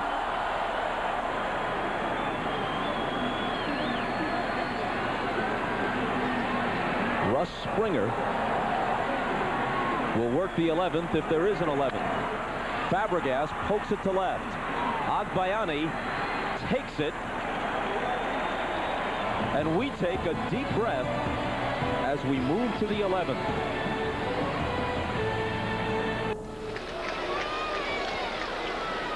"20 minutes past midnight in Atlanta, and the Goodyear blimp remains aloft. Tied at 9, we go to the 11th. Russ Springer comes out of the bullpen. Now, beyond Springer, unless they want to use Maddox, they're not going to use Glavine, who'd have to start Game 7. They'd have to go back to Kevin McGlinchey, who couldn't hold the lead in the 15th on Sunday at Shea. Springer to Olerud.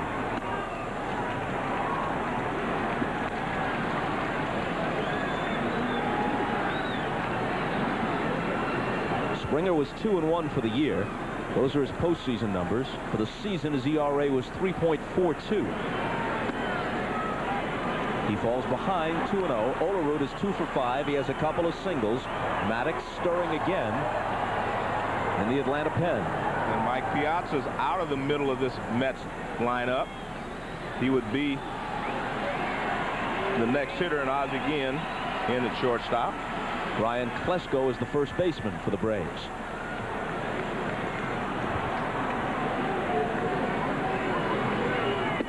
A strike to Olerud. Sean Dunston, the only non-pitcher who hasn't been used in this game, is on deck to hit for Benitez, who after the double switch occupies the 4th spot in the order. Fly ball to center. Andrew Jones takes it.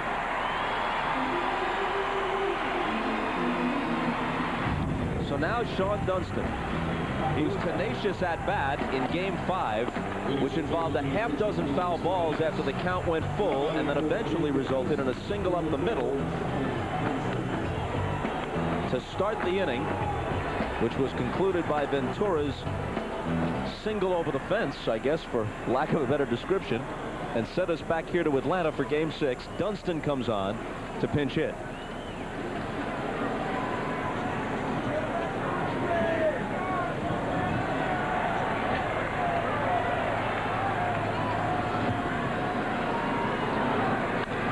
Swings on the first pitch and pops it up. In foul ground, Klesko. So in contrast to his lengthy at-bat in Game 5, Dunston is done after one pitch in Game 6. Well, he went up there, I think, in this situation, tie ball game. He's trying to get a pitch that he can hit, maybe get an extra base hit, driving in the gap. Whereas on Sunday, he was trying to become the tying run. There's a little difference in your approach when you're just trying to become the tying run and when you're trying to become the winning run.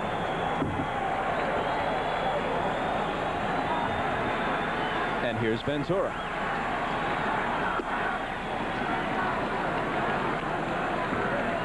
He's 1 for 5. He had a 6th inning double. He also flied to the fence in deep right in the 7th.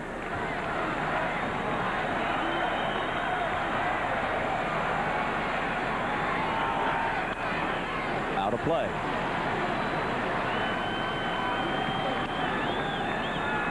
in the bottom of the 11th, Gerald Williams, Brett Boone, Chipper Jones for Atlanta.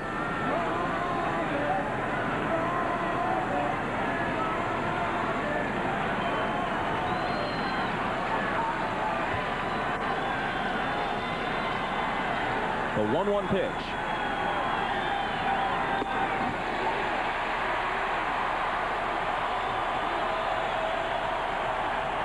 And the Braves fans get excited here.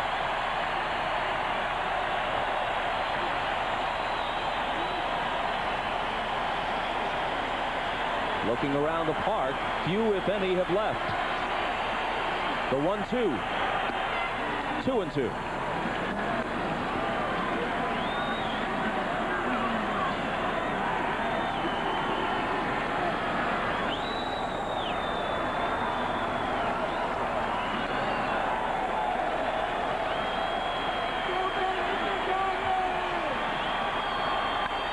Hit hard down the right field line, in the corner, foul.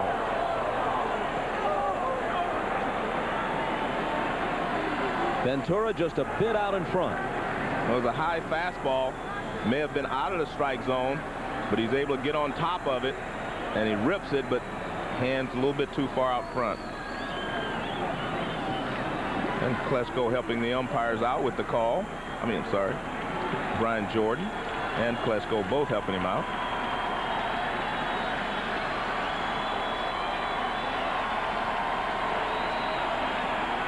With Darrell Hamilton on deck, another 2-2 pitch. Brett Boone to his left from the outfield grounds. To the bottom of the 11th.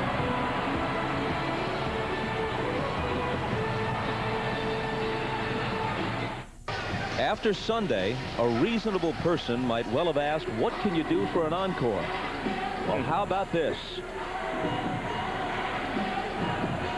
The first 5 games were all low scoring.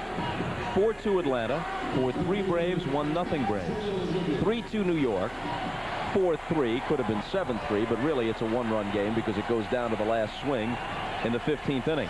But tonight, a lot of crooked numbers on the scoreboard. 9-9 as we go to the bottom of the 11th. And Valentine calls on Kenny Rogers to get him to the 12th. Rogers pitched 2 scoreless innings Sunday in Game 5. He was the loser here in Game 2. Gerald Williams leads off. Strike 1. Gerald has showed a lot of patience in all of his at-bats tonight. More of a leadoff type hitter tonight than the guy that's normally aggressive. Curveball, swing and a miss. What a contrast for these Atlanta hitters. The right-handed heat of Benitez, even if it was slightly reduced heat because of fatigue, and the lefty flutter balls of Kenny Rogers. Here's his 0-2 pitch. Another breaking ball hit hard down the left field line. In there, maybe for extra bases. Gerald Williams thinking about a double, and he'll make it without a play. The run that could send them to the World Series is at second with nobody out.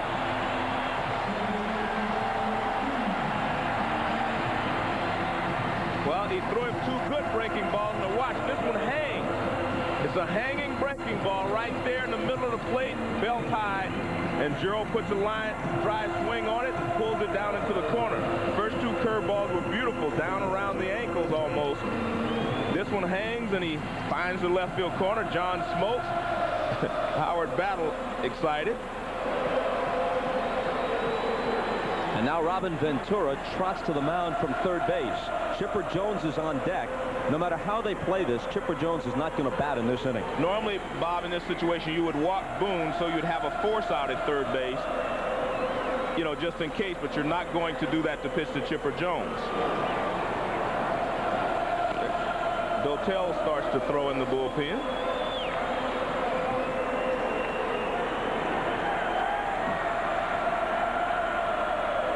Boone hitless on the night with 3 strikeouts.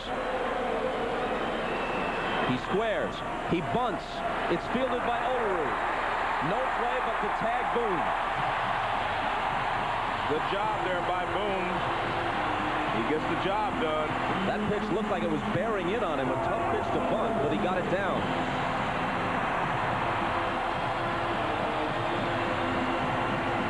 Fastball in, and it's up. Whenever a guy's trying to bunch you, that's what you want to do. Throw the ball up in the strike zone so that maybe he'll pop it up. Boone does a great job of keeping the barrel above the ball. And naturally, you're going to walk Chipper Jones, and then you're going to walk Brian Jordan. And hope that whoever pitches to Andruw Jones can throw a strike.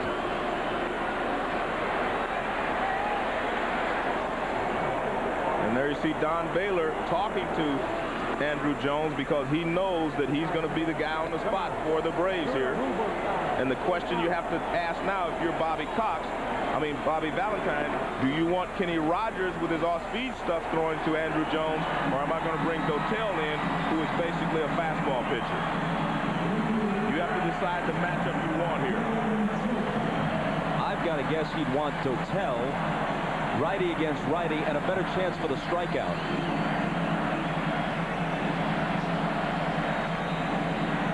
This time it's Valentine, not Wallace, who goes to the mound.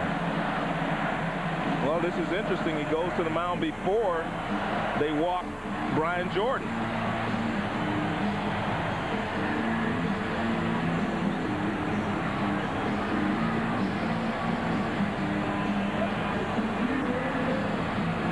Well, he's got the entire infield around him.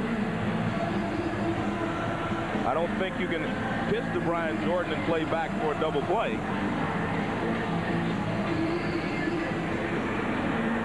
It would have to be a ball hit near the bag in order for you to turn it, because Jordan's very fast down the line. But there is something going on here other than just your normal situation here where I say, okay, I'll walk this guy in 4 and take a look. The catcher is sitting down.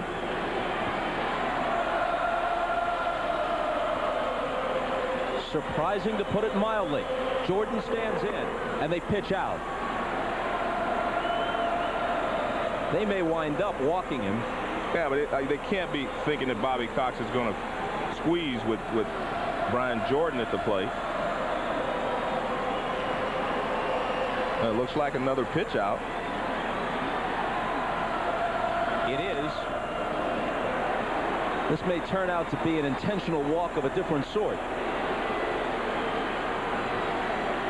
Gerald Williams with the game and series winning run at third. And now it appears they'll just finish it off. I mean, you may do that if you have a guy at the plate who you think that maybe Bobby Cox would squeeze with. But you're not going to squeeze with Brian Jordan at the plate in this situation.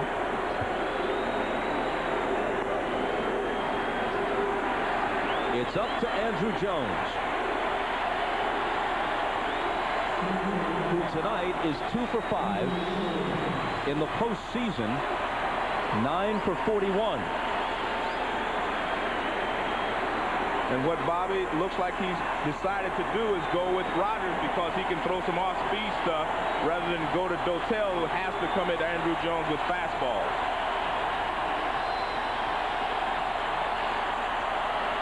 Here we go. Bases loaded, 1 out. A ball. He wants to try to get Andruw out with a breaking ball because he knows he's such a good fastball hitter, but you still have to throw a strike with it. Kenny Rogers is 1 mistake away from adding another terrible chapter to his already horrid postseason history. Infield looks for the double play. Not that it's that easy, because Jones runs well even coming out of the right side of the box. Rogers steps off. A lot of pressure on the defense. And the reason Pratt's going out there, he wanted Rogers to come inside with a fastball, and Rogers didn't want to throw the fastball. That was the sign he gave him, and Rogers shook him off, and he gave it again, he shook him off. So he goes out and talks to him, but if you're Kenny Rogers, I think you have to throw the pitch that you want to throw in this situation, the pitch that you believe in. The outfield in shallow, as they have to be. 2 balls, no strikes. Well, you've passed that point now. You just have to throw a strike and hope for the best. Now the infield halfway in the middle.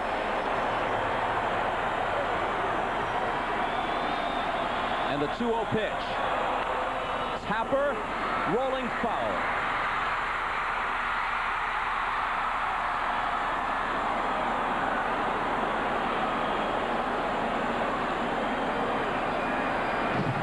Well, Andrew gets on top of this when he had a swinging bunt earlier in this game.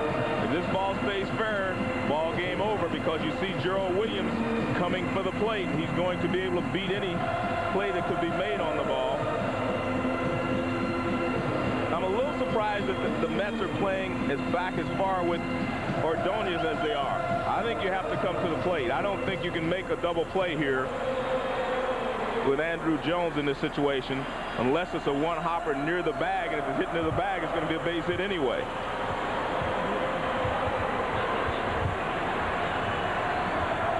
Gerald Williams, who doubled to open the inning. Lacing up at third. Andrew, the chant now from the crowd at Turner Field.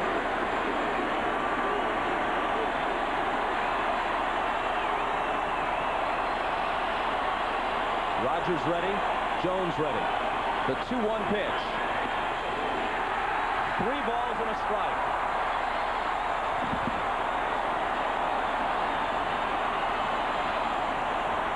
It's been a 173-game wild ride for Valentine and the Mets. And Bobby, you'd hate for it to end on a walk. Could be the last pitch of their season. Called strike, full count. This game has been such a good ball game. You want it to end with another hero and not a goat.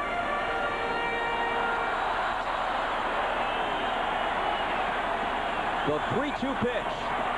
Bring on the Yankees.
Swung at it, but this is not close.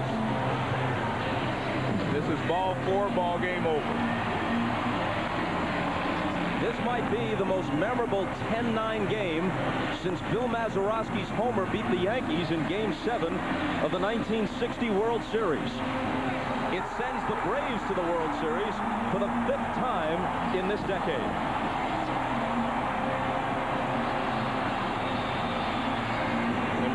Finally reached the closing night on the best Mets show since 1986.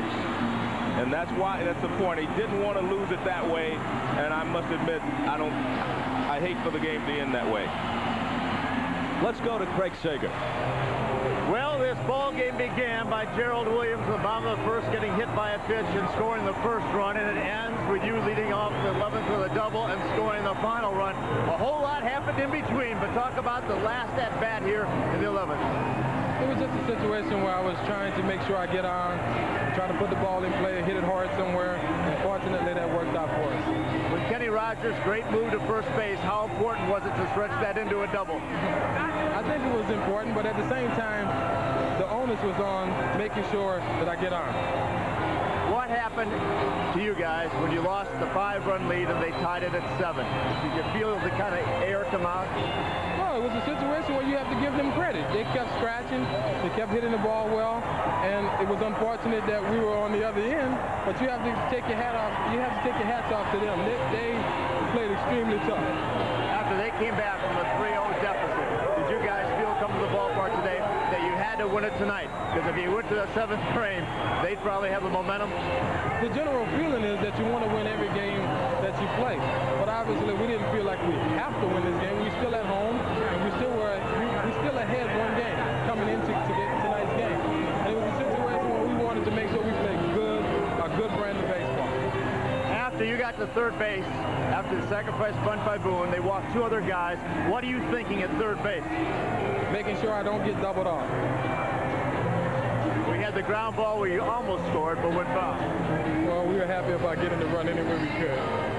What are your thoughts about going to New York to face your old team, the Yankees? I think it's an outstanding feeling. I mean, it doesn't matter who you play, but at the same time, when you're in the World Series, who cares? You know? Congratulations, Gerald Williams scoring the winning run. Let's go back upstairs to Bob Costas. Thank you, Craig. Taking care of some housekeeping. Gerald Williams is the Chevrolet player of the game. He scores the game and series-winning run after leading off the 11th with a double. And the Braves, who had squandered 5-0 and 7-3 leads, eventually emerged with the victory over a Met team that simply would not quit. We'll be going into the victorious Atlanta locker room when we come back, but seldom has a losing team in a playoff series emerged with such enhanced regard as have the Mets. They have made fans not just in New York, but all around the country with the wild ride they took us all through in late September and October. And there's no doubt, I mean, this Mets team just would not die. I mean, they came from behind this whole series, and I just take my hats off to them and to say that they played a great series, but, you know, I think history caught up with them today, Bob. Well, they played 3 times, interleague play. The Braves won 2 out of 3. The World Series will open here Saturday and Sunday at Turner Field. Games 3, 4, and 5 will be at Yankee Stadium. Here's a glimpse back at the 3 games they played this year.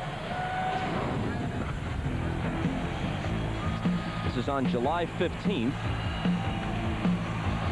And in truth, I'm not 100% sure what's on here. Martinez struck out. Andrew Jones robbing Chili Davis with Glavine on the mound for both of those. El Duque, the victim there on a blast by Chipper Jones. This is Andrew Jones off Mariano Rivera. Jones likes hitting at Yankee Stadium. You remember he homered in his first 2 at-bats there as a kid in the '96 World Series. Bernie Williams connects in this one at Yankee Stadium. The Yankees won the last game after dropping the first 2 against the Braves. So Atlanta's got to go through New York twice, through Shea and then through Yankee Stadium. We go to Jim Gray. All right, thank you very much, Bob. For the 5th time in the past 8 years, the Braves will be going to the World Series, National League champions. To present the trophy, Len Coleman, the president of the National League, to Ted Turner, the principal owner of the Braves, Stan Kasten, the president, John Sherholtz, the general manager, and Bill Bartholomew, the chairman of the board. Len? Braves have had many great teams in the 1990s, but undoubtedly this was the team that really played with the most conviction and purpose. And we're very proud of the job that they did. They beat a bold and determined Met team. You are great National League champions. Ted, let me present the National League Championship trophy to you. Thank you very much, Lynn, and we just love baseball a lot, and this team wouldn't quit, and we're real proud of them, and we love baseball, and thank you very much. You've had a lot of championship teams, Ted. How does this one compare? Well, I think this is the best team we've had. We'll see, though. We got another New York team that we've got to play. So, but nobody's ever beaten both New York teams before. This will be the first time it ever happens, if it happens. Let's bring in Bobby Cox. Bobby, congratulations to you. You're getting doused right here. Yeah, thanks, Jim. It was Bobby, the Mets just wouldn't die. No, either would we, though. We had chances to die, too, and we didn't. But they didn't. I mean, they've got a quality ball club, great kids, and, you know, it's unfortunate to win a game like that, I guess, or lose one, but, you know, we've been struggling to get runs in, and finally we got one in by a walk. So we'll take it, and we're ready to go. How unlikely of a position is this for you when you consider you lost Lopez, you lost Galarraga, you lost Leitenberg? Did you expect once again that you would be in this position with everything that's gone on this year? Well, you never know. I mean, you know, it's hard to say. We could fill a few of those positions, and the guys that went in did a great job. And there's more than one ways to win a ball game. And this club was a great base running club all season. We goofed up a few times in the NLCS, but for the most part, you know, it's gotten us a lot of runs. So we'll try that in the series too. Was this your best managerial job? I don't know. You know, things work. It's good. If they don't, like Smokes tonight, he's never thrown so hard in his life. He was ready for one inning of work, and he just didn't change speeds, and he couldn't get ahead, but he was really firing. That kind of backfired, but he was the right guy. So, you know, how smart are you? So, not very smart. Now you've got the Yankees. Yeah, well. Do you need this? Both of you teams really will be striving for history here because the winner would be the team of the decade. How important is that to you? Well, we'll try to be team of the decade if that's what we're playing for, but it's going to be an awful lot of fun. We haven't been back in a year or so, and you know, these guys, if any team deserves to be there, these guys do. They went through a heck of a lot this year, and you know, they always talk about character and all that. This clubhouse is filled with it tonight. Finally, your pitching rotation? Let's just wait. Let's see who can crawl out there. They're going to be rested. They're going to be fine. Bobby, congratulations. Thanks a lot. All right, Len Coleman, it's time for you to present the MVP trophy. And the MVP trophy by Len Coleman is going to go to Eddie Perez. Go ahead, Len. Eddie Perez, you had timely hits all of this entire series. You played behind it, just tremendous defense behind the plate, and you're going on one leg, and I tell you, you were just really spectacular, and you're indeed a very worthy MVP. And it's my pleasure to present you with the MVP trophy. Thank you. Thank you, man. Thank you. Thank you. Eddie, the 8th inning, your team is down by a run. You go up there and you get an awful big hit. It leads to the winning run because Otis Nixon eventually scores. What was going on that bench after you guys had surrendered a 5-0 lead and then a 7-3 lead? Well, you know, we never have to give up, especially against the Mets, because they're chanting your name. Go ahead, Eddie. And, you know, they never give up. They got some good hitters in there, and, you know, we just have to try to stop them and, you know, try to do the best. And, you know, I got the chance to hit with the bases loaded once, and, you know, I was swinging. No matter how I was swinging, and he threw me a good pitch to hit, and I drove those guys in. To win this game on a walk, it just seems somewhat inappropriate. What do you have to say about the Mets and the efforts that they performed and the way they didn't die? You know, like I say, we won 3 games in a row, and I told everybody, hey, we got to play good against those guys because they're good hitters. We have to play right. I don't think we played good the last 3 games, and even today, I don't think we hit good, and especially with Menaconi position. But you know, we have to play good against the Mets all year long because they got good years and they got good players, and we have to play good against them. What now against the Yankees? Clearly, you guys really didn't hit the ball too well until tonight, and you kind of broke out here a little bit tonight, aided by some of the mistakes that the Mets had made. But you feel you're going to have to hit the ball much better? I think so. I think so. Like I said, we have to play better than the last 4 games. We don't play good. We don't execute, and you know, today is one of those. Hey, you know, you win the game, and that was a big win for us today. Eddie Perez, you had a couple of home runs also. You had a big home run in Game 1. You had a big home run in Game 2. And you got a little more champagne poured over your head as we take a look at a couple of those home runs. And Javi Lopez, you become a power hitter filling in for Javi Lopez, huh? Well, like I say, I have to be ready because...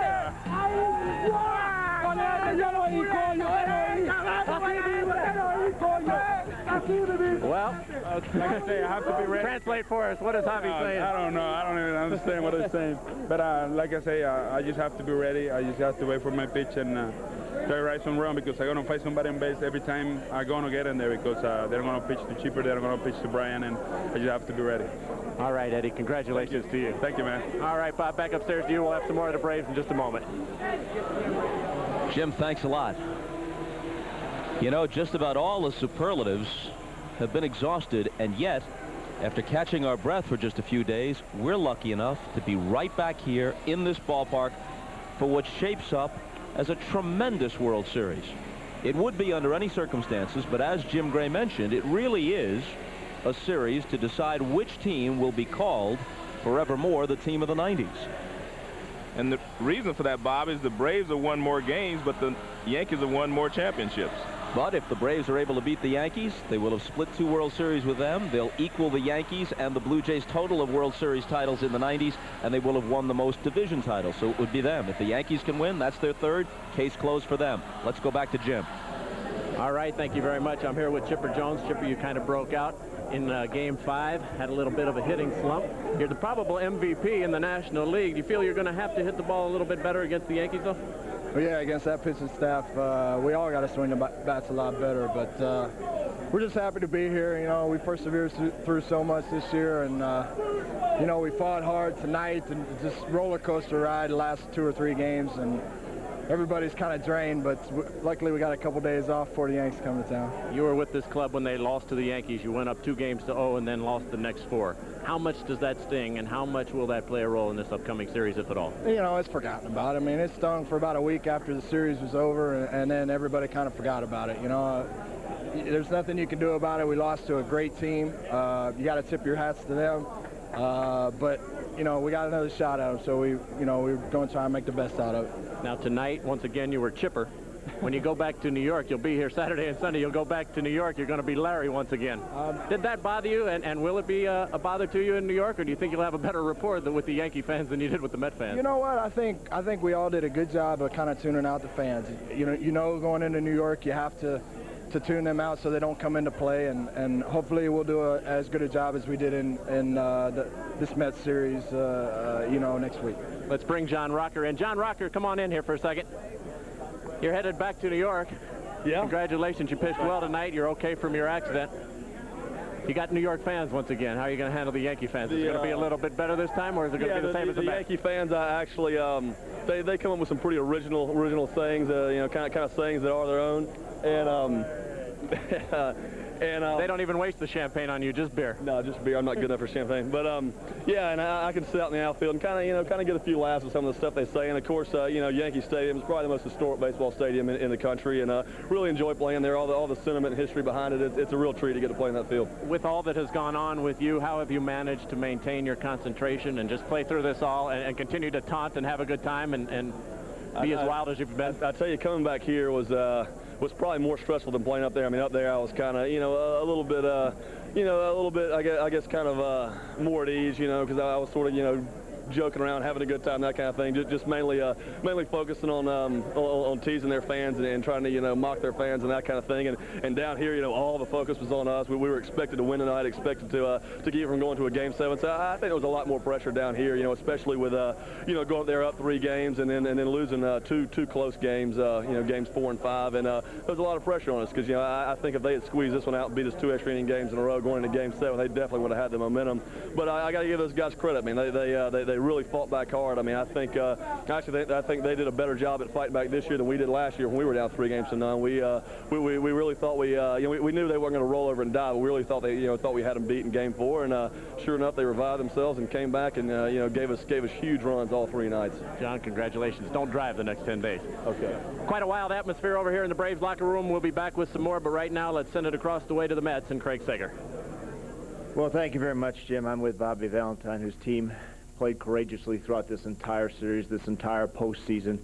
I know you're disappointed, but what'd you tell them? Well, I told them congratulations. I told them they played like champions and they should feel like champions. We don't have a trophy, I know that, but I don't think you can play better than they played right now. And for the season, they did everything they had to do, and congratulations to the Braves and Bobby Cox. They did just a little more than than we were able to muster, but I say congratulations. It was like an Ali Frazier fight, particularly the 15 rounds on Sunday night. Today, you fight back from a 5-run deficit. Did you just run out of time? Did you think you had it going?